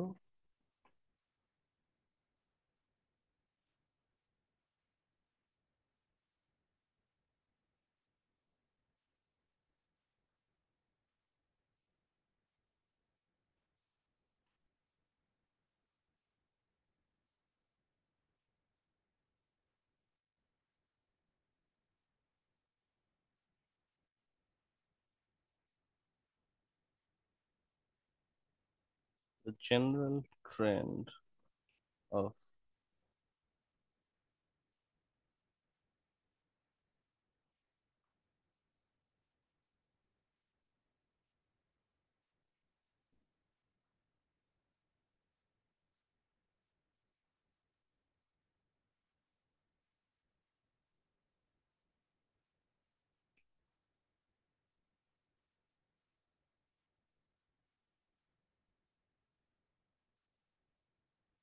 although there were some fluctuations। সবসময় তোমরা মনে রাখবা যে তোমরা অলদো দিয়ে ওই কথাটাকে যোগ করবা যেটা ইম্পর্টেন্ট না। আসলে তোমরা দুটো বাক্যকে যখন জোড়া দিচ্ছ, যখন কমপ্লেক্স সেন্টেন্স করছো, মনে রাখবা যে এর মধ্যে একটা বাক্য হচ্ছে সাবঅর্ডিনেট ক্লজ, যেটা কিনা কম গুরুত্বপূর্ণ, মূল পয়েন্ট না। আর আরেকটা হচ্ছে ইন্ডিপেন্ডেন্ট ক্লজ, যেটা তোমার মূল পয়েন্ট। তো এই বাক্যটার ভিতরে আমাদের মূল পয়েন্ট হচ্ছে যে general change of for the number was upward, মানে ট্রেনটা আসলে আপওয়ার্ড ছিল, এটা আমি মূল পয়েন্ট। যদিও সেখানে কিছু ফ্লাকচুয়েশন ছিল, এটা আসলে কম গুরুত্বপূর্ণ কথা। তো এটাকে আমরা জোড়া দিয়ে দিচ্ছি হচ্ছে অলদো দিয়ে। আরেকটা কানেক্টরস হচ্ছে আলবেইট,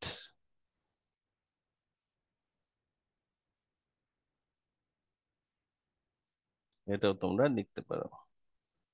বানানটা ঠিক আছে কিনা একটু দেখে দিচ্ছি। বানানটা মানে ঠিক আছে, ঠিক আছে, ঠিক আছে। স্যার আলবেইটটা কি শুধু অলদোর অপোজিট ইউজ করা যাবে অলদোর না? বদলে ইউজ করা যাবে। আলবেইটের আরেকটা ব্যবহার আছে, আলবেইট তোমার ইও হতে পারে আর কি, মানে এরকম কনজাংশন হিসেবে দুটো বাক্যকেও জোড়া লাগাতে পারে, এটা আবার প্রিপোজিশনও হতে পারে। তো তুমি যদি লিখতে আলবেইট সাম ফ্লাকচুয়েশন, তাহলেও কিন্তু চলতো। বাট তখন সমস্যা হচ্ছে যে সেক্ষেত্রে সেটা আর কমপ্লেক্স সেন্টেন্স হতো না, আসলে সেটা একটা সিম্পল সেন্টেন্স হতো।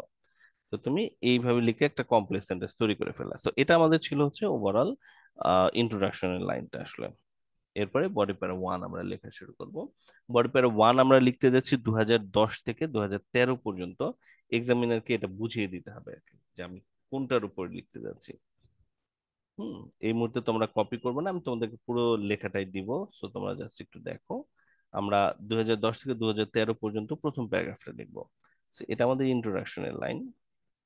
এখানে আমরা একটা স্টার্টিং সেন্টেন্স দিয়েছি এবং আমরা ওভারভিউ দিয়েছি। এক্সামিনের জন্য ভালো মতো বুঝতে পারে যে এটা ওভারভিউ, তাই আমি ওভারঅল বলেছি। ওভারভিউর ব্যাপারে আজকে তোমরা কেউ কেউ কিছু ভুল করলা, সেটা ভুলটার ব্যাপারে আবার একটু অ্যাড্রেস করে দিচ্ছি যে ওভারভিউ হবে হচ্ছে পুরোটার ব্যাপারে, কোনো আংশিক অংশের ব্যাপারে কিন্তু আংশিক একটা ছোট অংশকে বর্ণনা করে তোমরা সেটাকে ওভারভিউ বলতে পারো না। আর দ্বিতীয়ত হচ্ছে হাইয়েস্ট লোয়েস্ট কে তোমরা ওভারভিউ এর ভিতরে ফেলে দিও না। হাইয়েস্ট লোয়েস্ট দিয়ে তোমাদের স্কোর আসবে, তো তো এটাকে বডি প্যারাগ্রাফের ভিতরে রাখার চেষ্টা করো, তাহলে তোমরা ওখানে কম্পেয়ার করে দেখাতে পারবে কিছু। তো এটাকে ইন্ট্রোডাকশনে ফেলে দেওয়াটা আসলে একটু অপচয়, তুমি স্কোর করার হয়তো সুযোগ হারালা।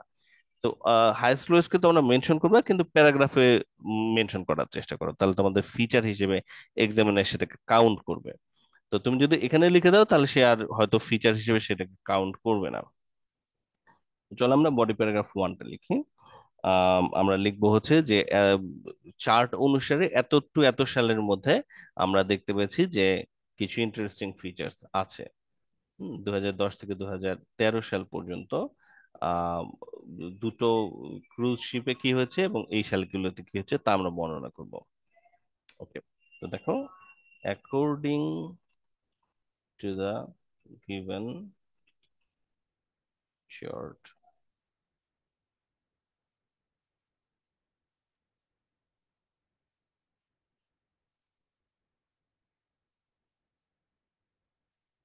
the figures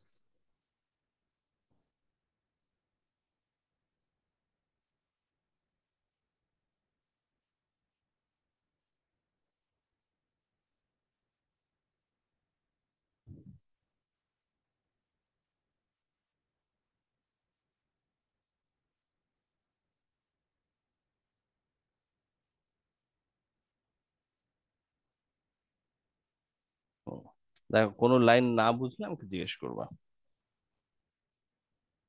2010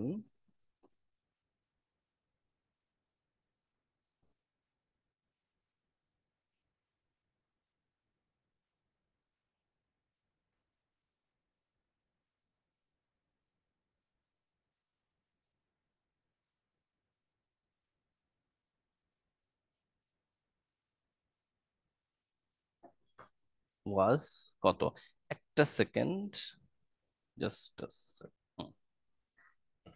the number of visitors staying on cruise ship was কত ছিল, 2010-এর ইনফরমেশনটাকে বলে নিয়েছি।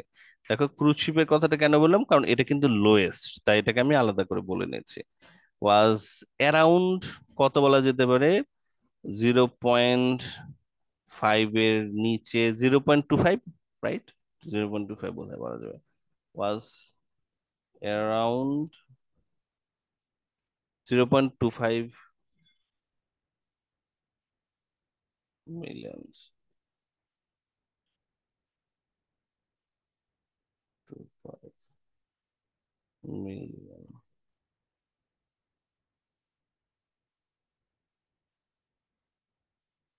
which also the lowest figure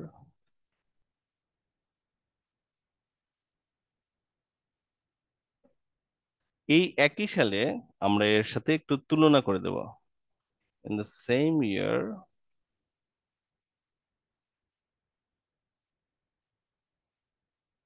the number, এবার অফ ভিজিটর স্টেইং ইন এই কথাগুলোকে আমরা অ্যাভয়েড করার চেষ্টা করব, আহ, ছোট করে আনার জন্য। দ্য নাম্বার ফর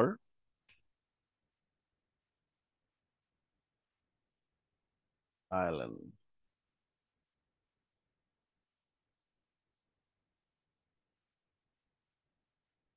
না এটা প্রথমবার তো লিখতেই হবে, ভিজিটর্স অন দ্য আইল্যান্ড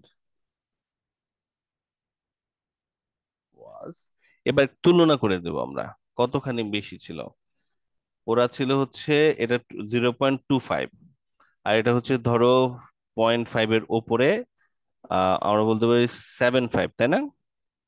7.5 বলা যেতে পারে। এখন প্রশ্ন হচ্ছে কতখানি বেশি, বলতো দেখি কে বলতে পারবে এই পার্থক্যটা কতখানি বেশি বলে মনে হচ্ছে। 0.25 বেশি।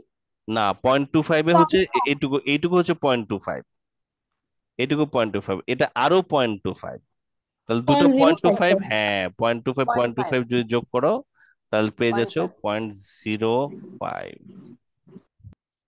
0.5।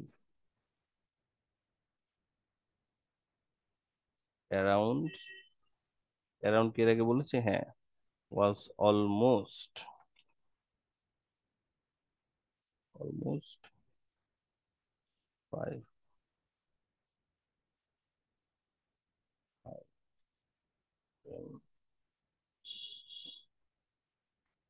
এইটুকু লিখলে চলবে। তাতে দুটোর মধ্যে ইনফরমেশনটা তুলনা হয়ে গেল আর কি।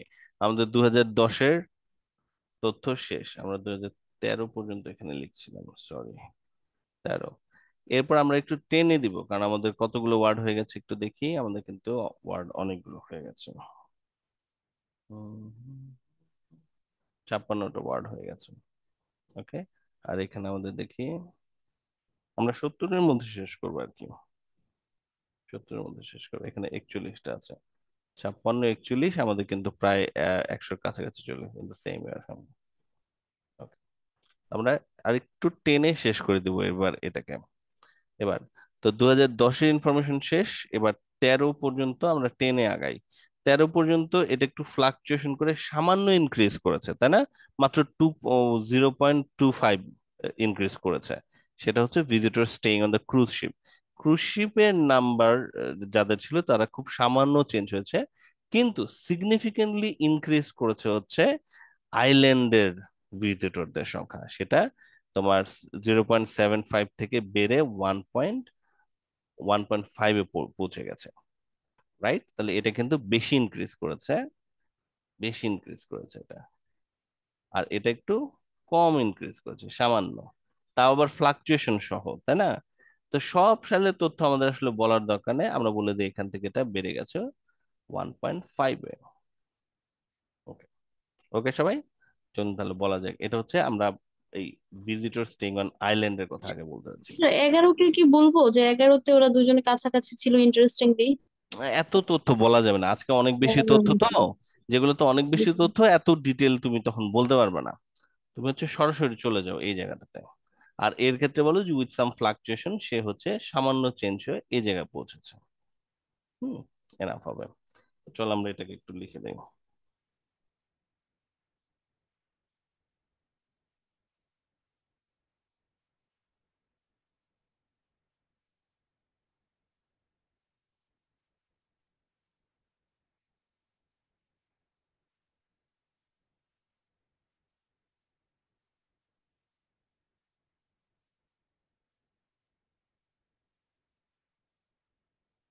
হুম, 13 পর্যন্ত লিখবো।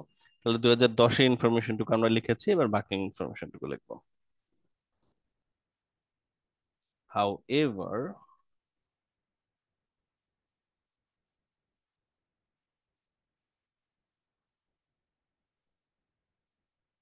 in the following 3 years,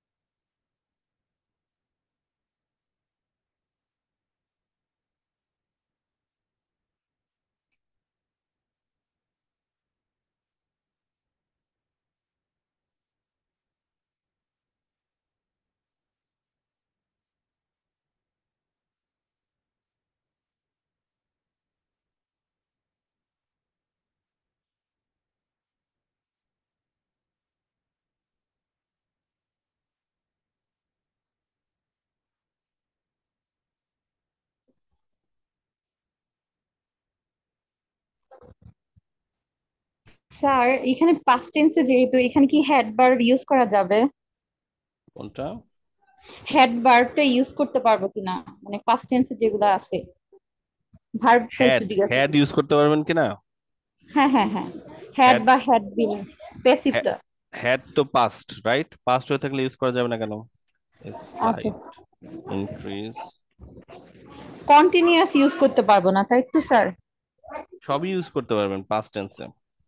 tense আচ্ছা খেয়াল রেখে আর কি, শব্দ আলাদা করে খেয়াল করবেন না, জাস্ট শব্দটা পাস্ট টেন্সটা ইউজ করতে স্যার, হবে। এখানে একটা যে সিমিলার ট্রেন্ডস বিটুইন 10 থেকে 13, মানে এখানে এটা কি বুঝাইতেছিল এটা শুধু একটু বুঝতেছি না। একটু পরে বলছি, then zero okay okay point two sir. Five A slight increase of 1.2 million occurred with the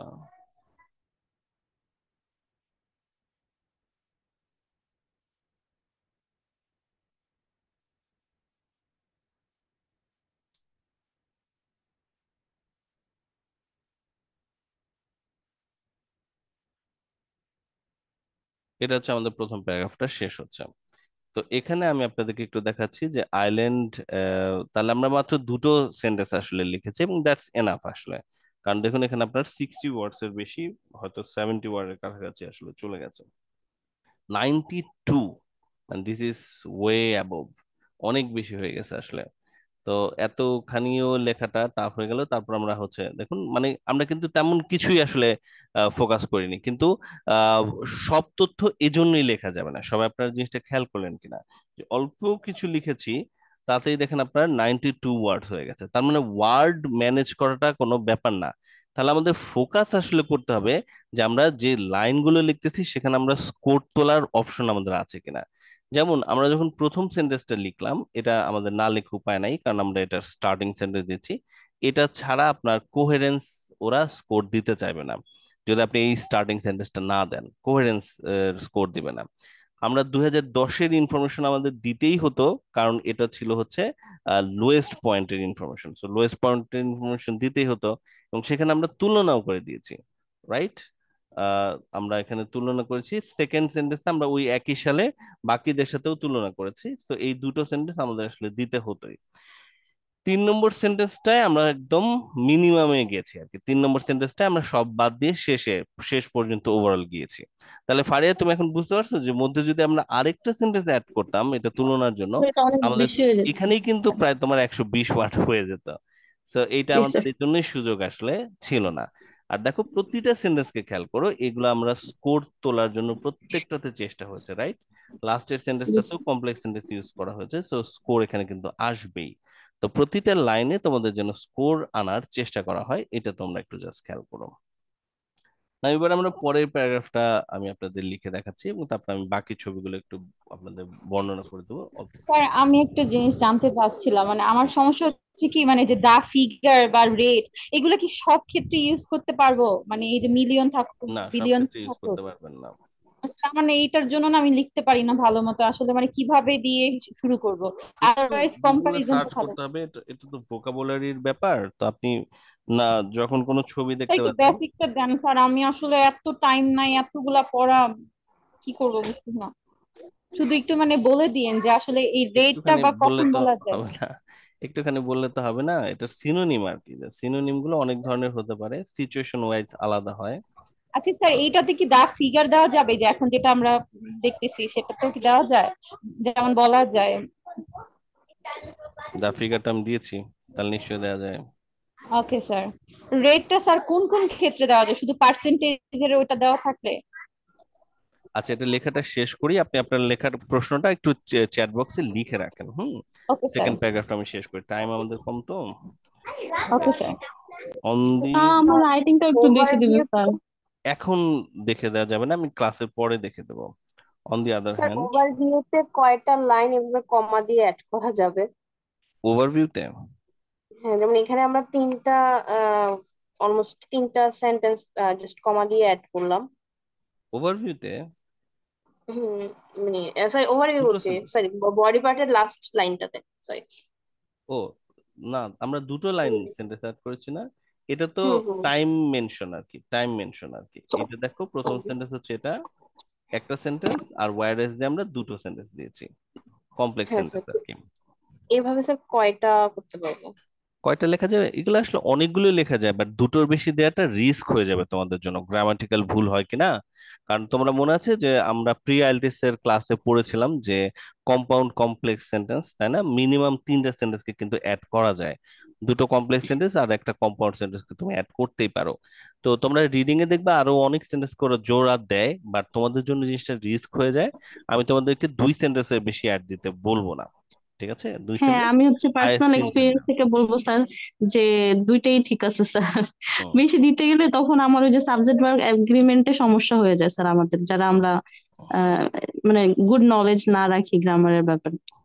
on the other hand অপরদিকে আমরা দেখবো যে ট্রেন্ড গুলো বদলে গেছে পরের বছরগুলোতে।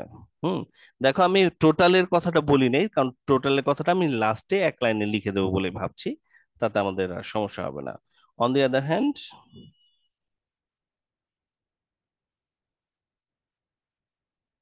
সাম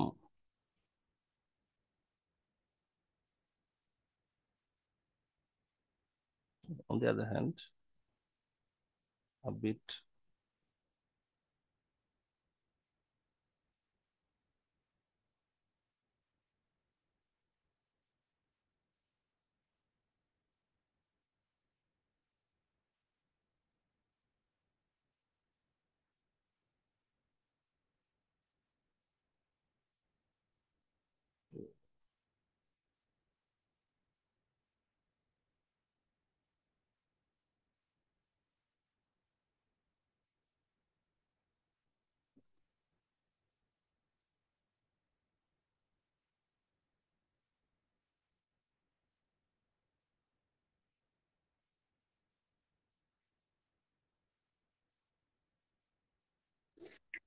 স্যার শেষ করে আমার প্রশ্নটা একটু উত্তর দিয়ে আমি ইনবক্সে দিয়েছি।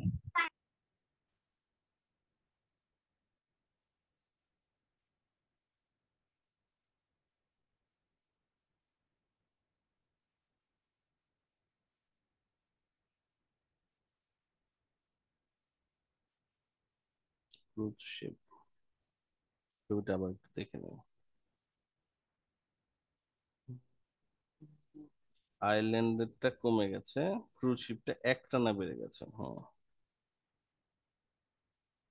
the number of visitors in cruise ship float sold.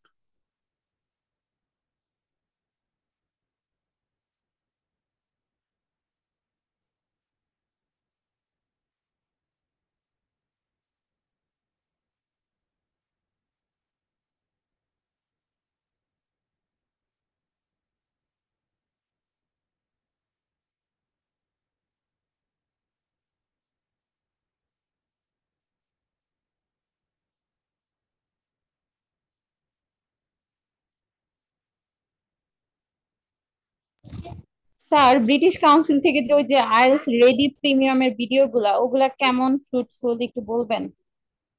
একটু পরে লেখা শেষ করে নিই। 2 মিলিয়ন, ওকে। 2 million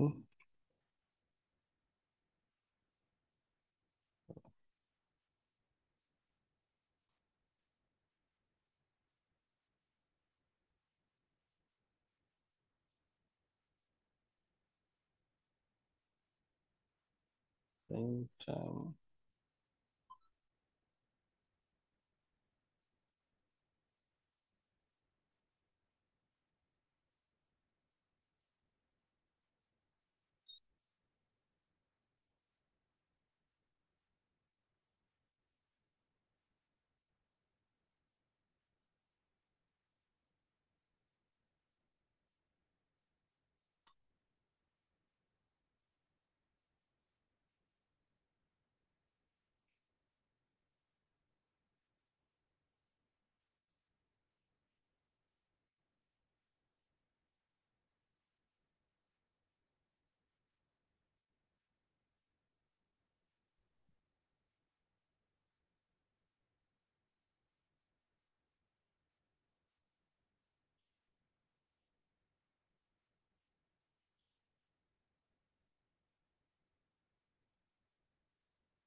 same number,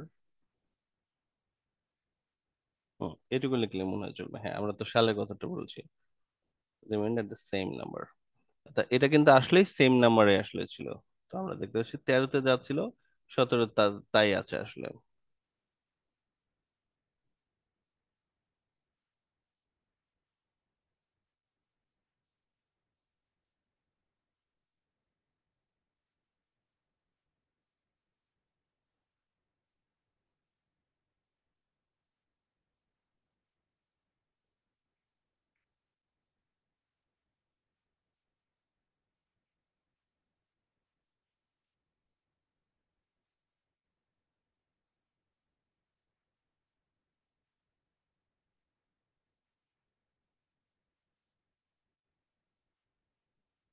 Continuous,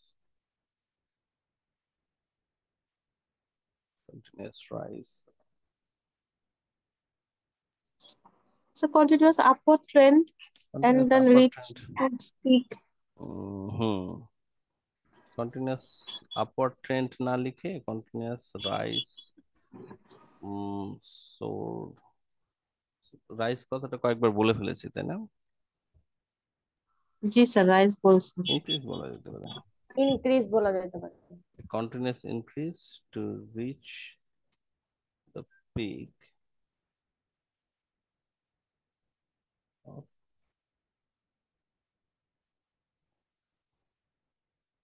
3.5 million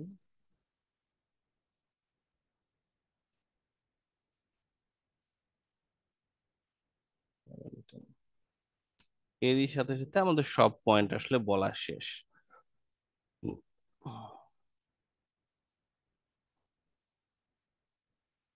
75, অনেকগুলো ওয়ার্ড হয়ে গেছে আমাদের, আসলে 200 ক্রস করে গেছে। এখানে আমাদের আরেকটু কমানোর চেষ্টা করতে হবে, বাট ওভারঅল দেখার জন্য এটা খারাপ আসলে হলো না। স্যার এটা হচ্ছে স্যার, যদি আমাদের সব রিজনেবল থাকে ইনফরমেশন, তাহলে তো স্যার একটু ক্রস করলে কিছু হবে একটু না। ক্রস করলে কিছু হবে না, হ্যাঁ আমরা হ্যাঁ, যদি অতিরিক্ত আমি কোনো কথা লিখিনি। ইররিলেভেন্ট লিখি তখন তখন ক্রস করলে ইরেলিভেন্ট তখন লেখা, ভুল। ইরেলিভেন্ট লেখা, আর আরেকটা কথা হচ্ছে যে এক্সাজারেশন লেখা আর কি। On the other hand, if we look at the picture we can understand, এই কথাগুলো হচ্ছে এক্সাজারেশন বা অতিরিক্ত কথা। এগুলো লিখে যদি আপনার 200 ক্রস করে যায় তখন কিন্তু স্কোর আপনাকে কমিয়ে দেবে। হুম। তো এই জন্য আমি যেটা বলছি যে যে কথাগুলো এই যে এগুলো হচ্ছে ধরুন আপনার জাস্ট এক্সট্রা ইনফরমেশন, এক্সট্রা কথা, এটা লাগলো হচ্ছে আপনার কোহেরেন্সের জন্য। কিন্তু ট্রাই করবেন অপ্রয়োজনীয় কথাবার্তাগুলো যেন সবচেয়ে একদম মিনিমাম থাকে। তো এগুলো হচ্ছে কিছু অপ্রয়োজনীয় কথা আমি মার্ক করে দেখাচ্ছি, কিন্তু এটা কোহেরেন্সের জন্য এটা দেয়া ছাড়া আমাদের আজকে উপায় ছিল না। সো এগুলোর জন্য এখানে হ্যাঁ, অতিরিক্ত কথা a bit change could be noticed, এগুলো না লিখে আসলে উপায় ছিল না। আর আর আসলে অতিরিক্ত কথা নাই। সো যেহেতু এখানে ইনফরমেশন অনেক বেশি, এটাতে আসলে 200 কমে রাখাটা একটু ঝামেলা হলো, বাট আমার মনে হয় এটা আপনারা ওই যে আমাদের যে টার্গেটেড টাইমটা আর কি একবার বুঝে ফেলে এটা 12 মিনিটের মধ্যে লেখা আসলে অসম্ভব কিছু নয় বা খুব কঠিন কিছু নয়। সো ইনফরমেশন কমিয়ে দেবেন, রাইট? সব ইনফরমেশন আপনাকে লিখতে হবে না, মেজর ইনফরমেশন গুলো জাস্ট লেখা। আর ওভারঅল আপনার ট্রাই করা আর কি যে 12 মিনিটের ভেতরে, মানে 20 মিনিটের যে টাইমটা তার 5 মিনিট একটু আন্ডারস্ট্যান্ডিং, 5 মিনিটের আগে যদি আন্ডারস্ট্যান্ডিং আপনাদের হয়ে যায় তাহলে তো ভালো, এক্সট্রা টাইম আপনারা পেলেন রাইটিং এর জন্য। তো ওভারঅল আপনার 12 থেকে 13 মিনিটের মধ্যে আপনারা যদি এটা লেখাটা শেষ করতে পারেন তাহলে আপনাদের টাস্ক টুর উপরে এক্সট্রা কোনো প্রেশার আসলে পড়বে না। এই হচ্ছে মূলত আমাদের প্ল্যানটা। আমি এরপরে আপনাদেরকে বাকি ছবিগুলো একটু বুঝিয়ে দেব। তো চলুন আমরা একটু দেখি এই ছবিটার ক্ষেত্রে আমরা কি করব। এটা আমি আপনাদেরকে একটু বুঝিয়ে দিচ্ছি, আর এটা যে যদি আপনাদের প্রবলেম থাকে আরো ফার্দার তাহলে এটার উপর সলভ ক্লাস একটা আমি আপনাদের নিয়ে দেবো। ম্যাপটা আমাদের বলেছে the plan below shows the side of A airport now and how it will look after redevelopment next ইয়ারের রিডেভেলপমেন্টের উপর এটা দেখতে কেমন হবে। তো এখন এখানেও দেখুন ইনফরমেশন অনেক বেশি, রাইট? তো ইনফরমেশন অনেক বেশি মানে হচ্ছে আপনাকে সব ইনফরমেশন যে লিখতে হবে তা কিন্তু নয়। সো আমরা যদি প্রথমে একটা প্যারাগ্রাফে আমরা যেভাবে লিখি আর কি ম্যাপটা, সেটা হচ্ছে একটা প্যারাগ্রাফে আমরা প্রথম টাইমের কথাটা বলে নেই এবং আরেকটা প্যারাগ্রাফে আমরা সেকেন্ড চেঞ্জ গুলোর দিকে শুধু ফোকাস করি, রাইট? রিপিটেশন যেন না হয়। তাহলে প্রথম ছবিটাতে আপনি বলে নিলেন যে এখানে ডিপারচার এবং অ্যারাইভাল আছে। ম্যাপের ক্ষেত্রে আরেকটা জিনিসও মনে আছে কিনা আপনাদের? উত্তর দক্ষিণ পূর্ব পশ্চিম মনে থাকবে? জি এই ছবির স্যার। উত্তর দিক কোনটা? North, right? এটা হচ্ছে নর্থ। উপরে স্যার নর্থ সাউথ, আর সাউথ ইস্ট, আর উই ওয়েস্ট। মাঝখানে উই। এটা আমিও এভাবেই মনে রাখছি, উই। ঠিক স্যার আছে, শিখাইছিল তো উই। আচ্ছা। তো নর্থ সাউথ ইস্ট ওয়েস্ট আমরা দেখে ফেললাম। নর্থ সাউথ ইস্ট ওয়েস্টের পরে আমরা এটাকে লিখে ফেলবো। লিখে ফেলার পরে আমরা একটু বলার চেষ্টা করবো যে এটা তো মূল ছবিটা, আর এটা হচ্ছে আপনার ইগুলো আর কি, এটাকে কি বলে, এটা বলে হচ্ছে ধরুন ফিচার্স বা জায়গাগুলোর নাম কি, এই চিহ্নগুলোর নামগুলো আসলে কি। হুম। তো লেজেন্ডস বলে যেটাকে আর কি, কি বা লেজেন্ডস বলে। তাহলে আপনি বলবেন ডিপারচার এবং অ্যারাইভাল দুটোই আছে নর্দার্ন সাইডে। আর ডিপারচারের পর পরে আমরা দেখতে পাচ্ছি যে একটা চেক ইন আছে, টেন্স হবে প্রেজেন্ট টেন্স আর কি, তাই না?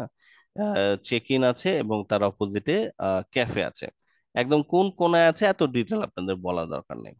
তারপর আপনারা বলতে পারেন ডিপারচার বাইরে পরের অংশের হচ্ছে একটাতে এক পাশে হচ্ছে সিকিউরিটি সিস্টেম, ডিপারচারে তার পরের অংশে আছে সিকিউরিটি পাসপোর্ট কন্ট্রোল, আর অ্যারাইভালে আছে হচ্ছে পাসপোর্ট কন্ট্রোল এবং কাস্টমস।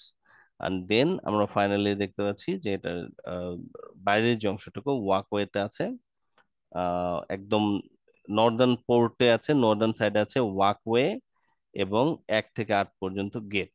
বাস, শেষ। বোঝা যাচ্ছে মোটামুটি? তো জাস্ট মেনশন করে দিলেন আর কি, উত্তর এখানে থেকে, হ্যাঁ, দক্ষিণ থেকে উত্তর পর্যন্ত বর্ণনা করে দিলেন। বলুন।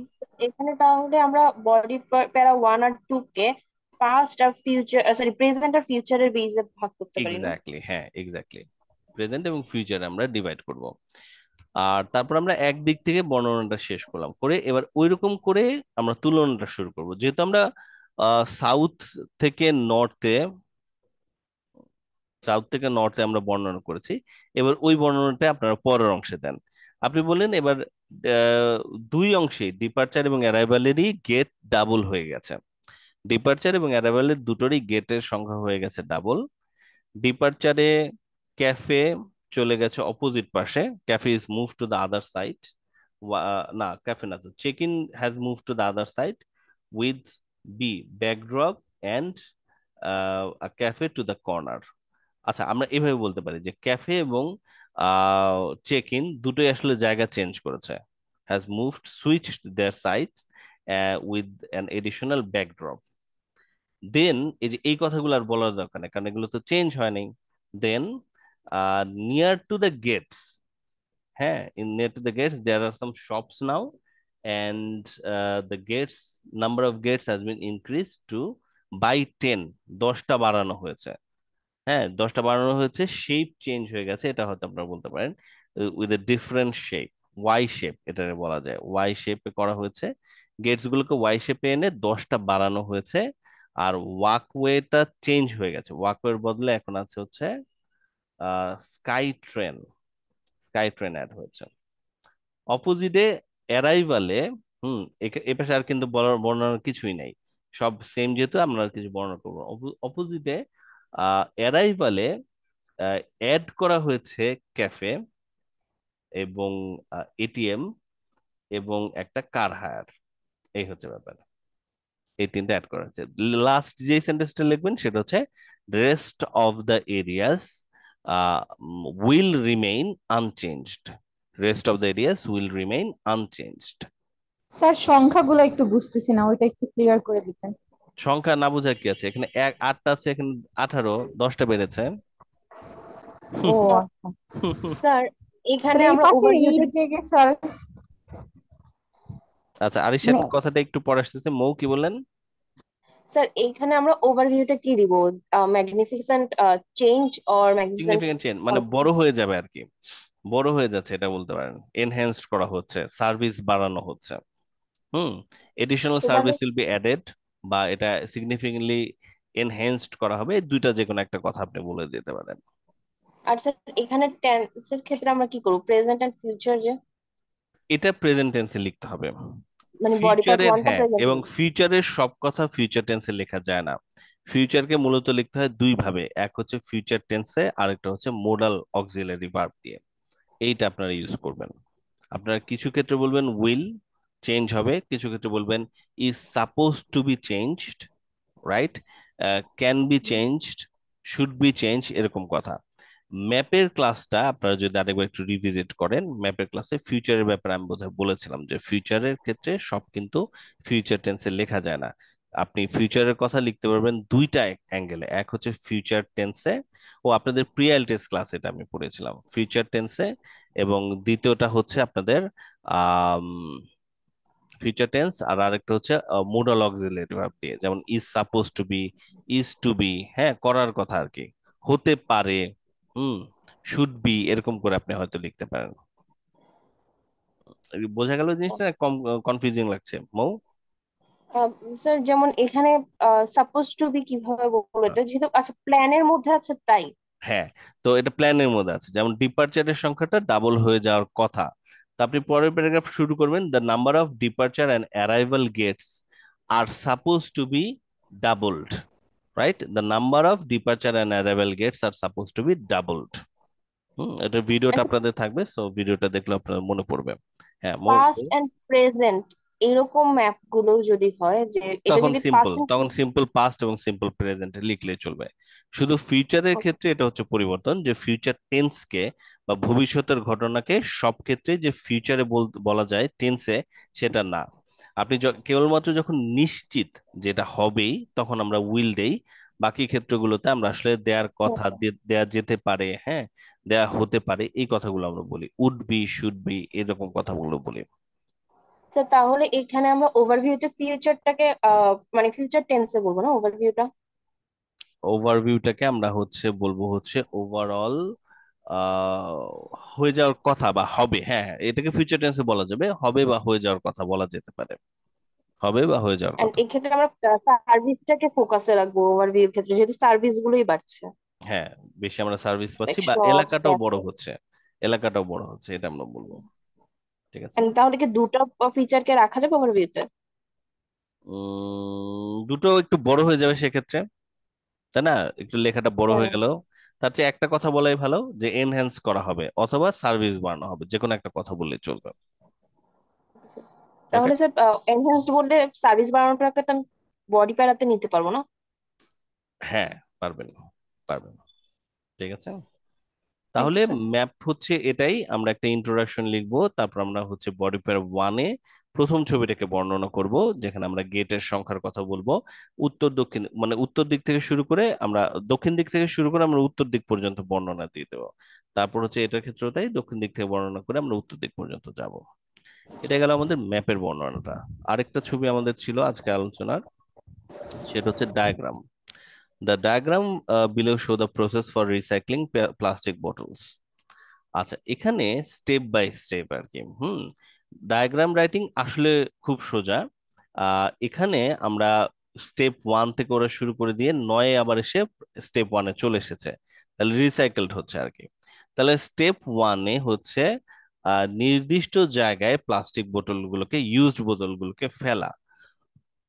সেকেন্ড স্টেপে সেই আবর্জনা বা ডাস্ট গুলোকে, ডাস্ট বলাটা ঠিক আমরা তো, তাই না, সেই গার্বেজ গুলোকে আর কি, ওয়েস্টেজ আমরা বলতে পারি, সেই ওয়েস্টেজ প্লাস্টিক গুলোকে কার দিয়ে, হ্যাঁ গাড়ি দিয়ে আসলে কালেক্ট করা হয়ে রিসাইকেল সেন্টারে নিয়ে আসা হয়, রিসাইকেল সেন্টারে সর্ট করা হয় এগুলোকে, আর সাপোজ টু বি সর্টেড। এখানে টিক চিহ্ন এবং ক্রস চিহ্নটাকে খেয়াল করুন, ওরা এই জিনিসটা বর্ণনা করছে যে এটাকে রিসাইকেল সেন্টারে সর্টিং এর জন্য নিয়ে এসে যেগুলোকে রিসাইকেল করা যাবে সেগুলোকে আলাদা করা হয়, sorted. Recyclable plastic items are sorted. Then after sorting they can be, এখানে বেশি ইউজ করতে হয়, আপনারা এটার ভিডিওটা আবার দেখে নিন, আপনাদের ক্লাসে এটার ভিডিও আছে প্রসেস ডায়াগ্রামের।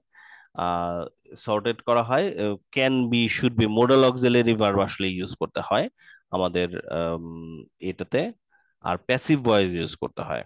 ঠিক আছে, সবার কাছে ক্লাস আছে না, এই ক্লাসটা আছে না, এটা বোধহয় আপনাদের সুগার ক্যানের একটা ক্লাস সুগার আছে। ক্যান নিয়ে একটা ক্লাস আছে, বাট ওটাতে আমি ভার্বগুলো ল্যাঙ্গুয়েজ গুলো দেওয়া বুঝিয়ে দিয়েছি, আছে। হ্যাঁ ল্যাঙ্গুয়েজ গুলো জি আপনাদের স্যার, বুঝিয়ে দিয়েছি। প্লাস মধুস্যার একটা তাসকনের আছে। আপনাদের একটা বইও আছে আমার দেয়া, ওইটাতেও আপনারা ল্যাঙ্গুয়েজ গুলো পাবেন। তারপরে এগুলোকে কম্প্রেসড করা হয় এখানে মানে আপনারা প্রসেস ডায়াগ্রামের ক্ষেত্রে সবচেয়ে গুরুত্বপূর্ণ হচ্ছে যে আপনাদের প্যাসিভ ভয়েস ইউজ করতে হয়। তো the plastics are supposed to be compressed into blocks. Then the blocks can be crushed through a crusher, and it could be washed after that. After washing, এই এই জিনিসগুলো এগুলোকে ওরা বলছে প্লাস্টিক প্যালেটস। তো প্রথমবার একবার ভালো করে পড়ে নেওয়াটা কিন্তু খুব জরুরি, যেন আপনার মাথার ভেতর কাহিনীটা ঢুকে যায়। 5 মিনিট আমি বলেছি না পড়ার জন্য, তো 5 মিনিট আপনাদের কিন্তু ভালো করে পড়ে ফেলতেই হবে। তো পরে ফেলেন আপনারা প্লাস্টিক প্যালেটস গুলোকে আরেকটা প্লাস্টিক প্যালেটস তৈরি করা আর কি। তো এই ক্রাশড প্লাস্টিক আইটেম গুলোকে নিয়ে প্লাস্টিক প্যালেটস পরিণত করা হয়। প্যালেট মানে গুঁড়া গুঁড়া আর কি, টুকরাতে পরিণত করা হয়, গুঁড়ো গুঁড়োতে। তো গুঁড়োগুলোকে আবার হিট করা হয়, heating pallets to form the raw material. তো হিট দিলে সেটা র ম্যাটেরিয়ালে পরিণত হয়। দেন এই র ম্যাটেরিয়ালটাকে দিয়ে আবারও একটা প্রোডাক্টস তৈরি করা যায়, এবং সেই প্রোডাক্টস গুলো ইউজ করে আবার আমাদের উচিত হচ্ছে ওয়েস্টেজ জায়গাগুলোতে ফেলা। সো এখানে যেই পয়েন্টস গুলো ইম্পর্টেন্ট সেটা হচ্ছে প্রত্যেকটার সাথে হেডলাইন লেখা আছে, সো আপনি স্টেপস গুলো বুঝতে পারবেন। টেন্স আপনি ইউজ করবেন হচ্ছে প্রেজেন্ট সিম্পল টেন্স। ডায়াগ্রামে দেখবেন কখনো শাল উল্লেখ করা থাকে না, তাই এখানে আপনি প্রেজেন্ট সিম্পল টেন্স ইউজ করবেন। শাল উল্লেখ না প্রেজেন্ট থাকলে সিম্পল যদি উল্লেখ করি তাহলে ক্যান বি কুড বি কেন, মানে এটা তো হচ্ছে এবং এভাবেই হয় এটা করা তো। হয় আর কি। আচ্ছা, হুম। কেন কেন মোডাল অক্সিলিয়ারি ভার্ব সেটা আমি বলছি। সো প্রথমত টেন্স হচ্ছে প্রেজেন্ট টেন্স, আর দ্বিতীয়ত হচ্ছে প্যাসিভ ভয়েসে লিখতে হবে। প্যাসিভ ভয়েস কেন? কারণ ওরা নিজেরা কাজগুলো করে না, প্রসেস ডায়াগ্রামে যে কাজগুলো ঘটে, যেমন এখানে রিসাইকেল করা হচ্ছে, প্লাস্টিক বোতল নিজেই নিজেকে রিসাইকেল করছে না, তাই আপনাদের ইউজ করতে হবে প্যাসিভ ভয়েস। প্লাস্টিক বোতলস আর রিসাইকেলড, তো প্লাস্টিক বোতলস আর সর্টেড, প্লাস্টিক বোতলস আর কমপ্লেক্সড। নাও এবার আপনি এই যে এইভাবে লিখতে পারেন, প্যাসিভ ভয়েসে যখন লিখছেন প্লাস্টিক বোতলস আর রিসাইকেলড, আর দিয়ে আপনি লিখতে পারেন, কিন্তু কিছুক্ষণ লিখলেই আপনি দেখতে পাবেন যে আপনার সেন্টেন্সের স্ট্রাকচার গুলো সব সিমিলার হয়ে যাচ্ছে, সবে আপনার আর কমপ্লেক্স, ইর কমপ্লেক্স, ইজ কমপ্লেক্স দিয়েই লিখতে হচ্ছে। তো তখন আপনার দরকার হবে সেন্টেন্সের ভেরিয়েশন। নাও সেন্টেন্স ভেরিয়েশন করার জন্য এবার আপনি যেটাকে ইউজ করতে পারেন সেটা হচ্ছে মোডাল অক্সিলারি ভার্বকে ইউজ করা। দা প্লাস্টিক বোটলস আর রিসাইকেলড না লিখে আপনি লিখেন plastic bottles should be recycled, মানে করা উচিত। কারণ মোডাল অক্সিলারি ভার্ব দিয়ে লেখা আর আপনি যদি প্রেজেন্ট সিম্পল টেন্সে লেখেন মোটামুটি এটার মিনিং আসলে একই হয়। তো এখানে আপনি বলছেন প্লাস্টিক বোতলকে রিসাইকেল করা হয়, আর আপনি যদি বলেন রিসাইকেল করতে হবে বা করা প্রয়োজন, দুটার আসলে মিনিং একই আসে। হুম, প্র্যাকটিক্যাল সেক্টরে। তাই সেন্টেন্সের ভেরিয়েশন আনার জন্য আমরা আসলে এটা একটা ট্রিক আর কি, যে ভেরিয়েশন আনার জন্য আমরা এই প্যাসিভ ভয়েসে যখন লিখছি, যেহেতু প্যাসিভ ভয়েসে লিখতে হবে, আমরা মোডাল অক্সিলিয়ারি ভার্বের প্রচুর ইউজ করি। বাট মোডাল অক্সিলিয়ারি ভার্ব যে সবগুলোতে ইউজ করতে হবে তা না, আপনার মাথায় রাখেন জিনিসটা প্রেজেন্ট সিম্পল আর মোডাল অক্সিলিয়ারি ভার্ব এই দুটাকে মিক্স করে আমরা যদি লিখতে পারি তাহলে সবচেয়ে ভালো হয়। আপনারা প্রসেস ডায়াগ্রামের ক্লাসটা যদি আরেকবার ভিডিওটা দেখে ফেলেন, আর যদি আপনারা রাইটিং ক্লাস 1-এর আমার স্যাম্পল অ্যান্সারটা দেখেন, তাহলে আপনাদের জন্য এটা মানে কি কি ধরনের অক্সিলারি ভার্ব ইউজ করা যেতে পারে এটা লিস্টটা 2 জায়গাতেই দেওয়া আছে। সো এই লিস্টগুলো দেখে আপনারা যদি লেখেন আপনাদের জন্য সুবিধা হবে। সবার কাছে তো এক্সেস আছে তাই না, তাদের রাইটিং ক্লাসের। রাইটিং ক্লাস এটা আমাদের বোধহয় লাস্ট ক্লাস বোধহয় প্রসেস ডায়াগ্রাম। হুম, প্রসেস ডায়াগ্রাম বোধহয় লাস্ট ক্লাস আমাদের 6 নম্বর বা 7 নম্বর ক্লাস। সো যা আপনাদের সবার কাছে আশা করি এক্সেস আছে, আপনারা এটা দেখে নিন। কারো কাছে যদি এক্সেস না থাকে আপনারা এক্সামিনি গ্রুপে আমাকে জানান যে স্যার আমি ওই ক্লাসটাতে এক্সেস করতে পারছি না, আমি আপনাদের গাইড করে দেবো যে কিভাবে আপনারা এক্সেসটা করবেন। ওকে। স্যার, যেসব প্রসেসড ডায়াগ্রাম এখানে প্লাস্টিক বটলস আছে, কিছু জায়গায় সুগার কেন আছে, হুম। তো এই জিনিসগুলোকে সিমিলার কোনো ওয়ার্ড বা কোন একটা ওয়ার্ড যেটা দিয়ে আমি সিনোনিয়াম বানাতে পারি, যেটা সবগুলো প্রসেস ডায়াগ্রামের সাথে যাবে, এইরকম কি হতে পারে? এটা প্রোডাক্ট বলা যেতে পারে বা ম্যাটেরিয়াল বলা যেতে পারে? না, এরকম কোনো কিছুর দিকে যেও না, এবং এরকম কোনো কিছু নাই। তো তুমি যদি সিমিলার ওয়ার্ড যেটা সব জায়গায় ইউজ করতে পারবে সেটাই হচ্ছে আসলে ফরম্যাট, এবং ফরম্যাটে লিখলে স্কোর কম আসবে। ঠিক আছে? তো তুমি সবসময় খেয়াল করবা হচ্ছে যে তোমার টপিকটা কি, সবসময় তোমার টপিকের সাবজেক্ট তুমি দেখতেই পাবা, এবং সেই সাবজেক্টগুলোকে তুমি ইউজ করার চেষ্টা করবে। সমস্যা নেই, 1-2 বার হয়তো তোমার ভুল হবে কিন্তু তোমার সেন্সটা ঠিক থাকবে আর কি। খুব বেশি ভোকাবুলারি লাগবে না। প্লাস্টিক আইটেমস, প্লাস্টিক বোতলকে আইটেম বলা যায়, সুগার ক্যানকে ক্রপস বলা যায়, রাইট? সো এরকম আর কি। তোমার ওয়াটার আসতে পারে, ওয়াটারকে তুমি ওয়াটার বললা বা দিস পার্টিকুলার থিং বললা, হ্যাঁ। তো এটা হচ্ছে যে সিনোনিম বা প্রোনাউন ইউজ করা আর কি। এটা তোমরা খুব বেশি তোমাদের লাগবে না, তো তোমরা এটা পারবা। এটা এটার জন্য ইটা ফরম্যাটেড ওয়েতে যেও না, স্কোর কমায় দিবে আর কি। কারণ সব সব ওকে। একই শব্দ দিয়ে সবগুলো আসলে আইটেম, এটা মানে প্র্যাকটিক্যালি পসিবল না। ওকে। স্যার আমার ওইটা একটু দেখেন কমেন্টে। তো এরই সাথে সাথে আমরা হচ্ছে 3 ধরনের প্রশ্নকে আজকে একটু দেখলাম। এর মধ্যে এইটাকে আমরা হচ্ছে সলভ করেছি, এটার স্যাম্পল অ্যান্সারটা আপনাদের এক্সামিনি গ্রুপে আমি দিয়ে দিচ্ছি। আর এই দুটোকে আমি আপনাদের বুঝিয়ে দিয়েছি। এই দুটো ছিল হচ্ছে কোন কোনগুলো, আমি পেজ নাম্বারগুলো বলে দিচ্ছি। আমরা আজকে আলোচনা করেছি আহ হুম, আমরা আলোচনা করছি, গ্রাফটা আমরা লিখেছি test 2 Cambridge 15 page 49। Process diagram আমরা যেটা আলোচনা করলাম সেটা কেমব্রিজ 16 টেস্ট 4 পেজ 95 আছে। আর ম্যাপ যেটা আমরা কথা বললাম সেটা কেমব্রিজ 16 টেস্ট 3 আছে পেজ 73। তো আপনারা এইগুলো একটু দেখে রাখবেন, এটা আমার হচ্ছে এক্সপেকটেশন। আমার কোনোটাতে যদি আপনাদের প্রবলেম থাকে ওটার উপর সলভ ক্লাস আবার নিয়ে নেওয়া যাবে এই সপ্তাহে, ঠিক আছে?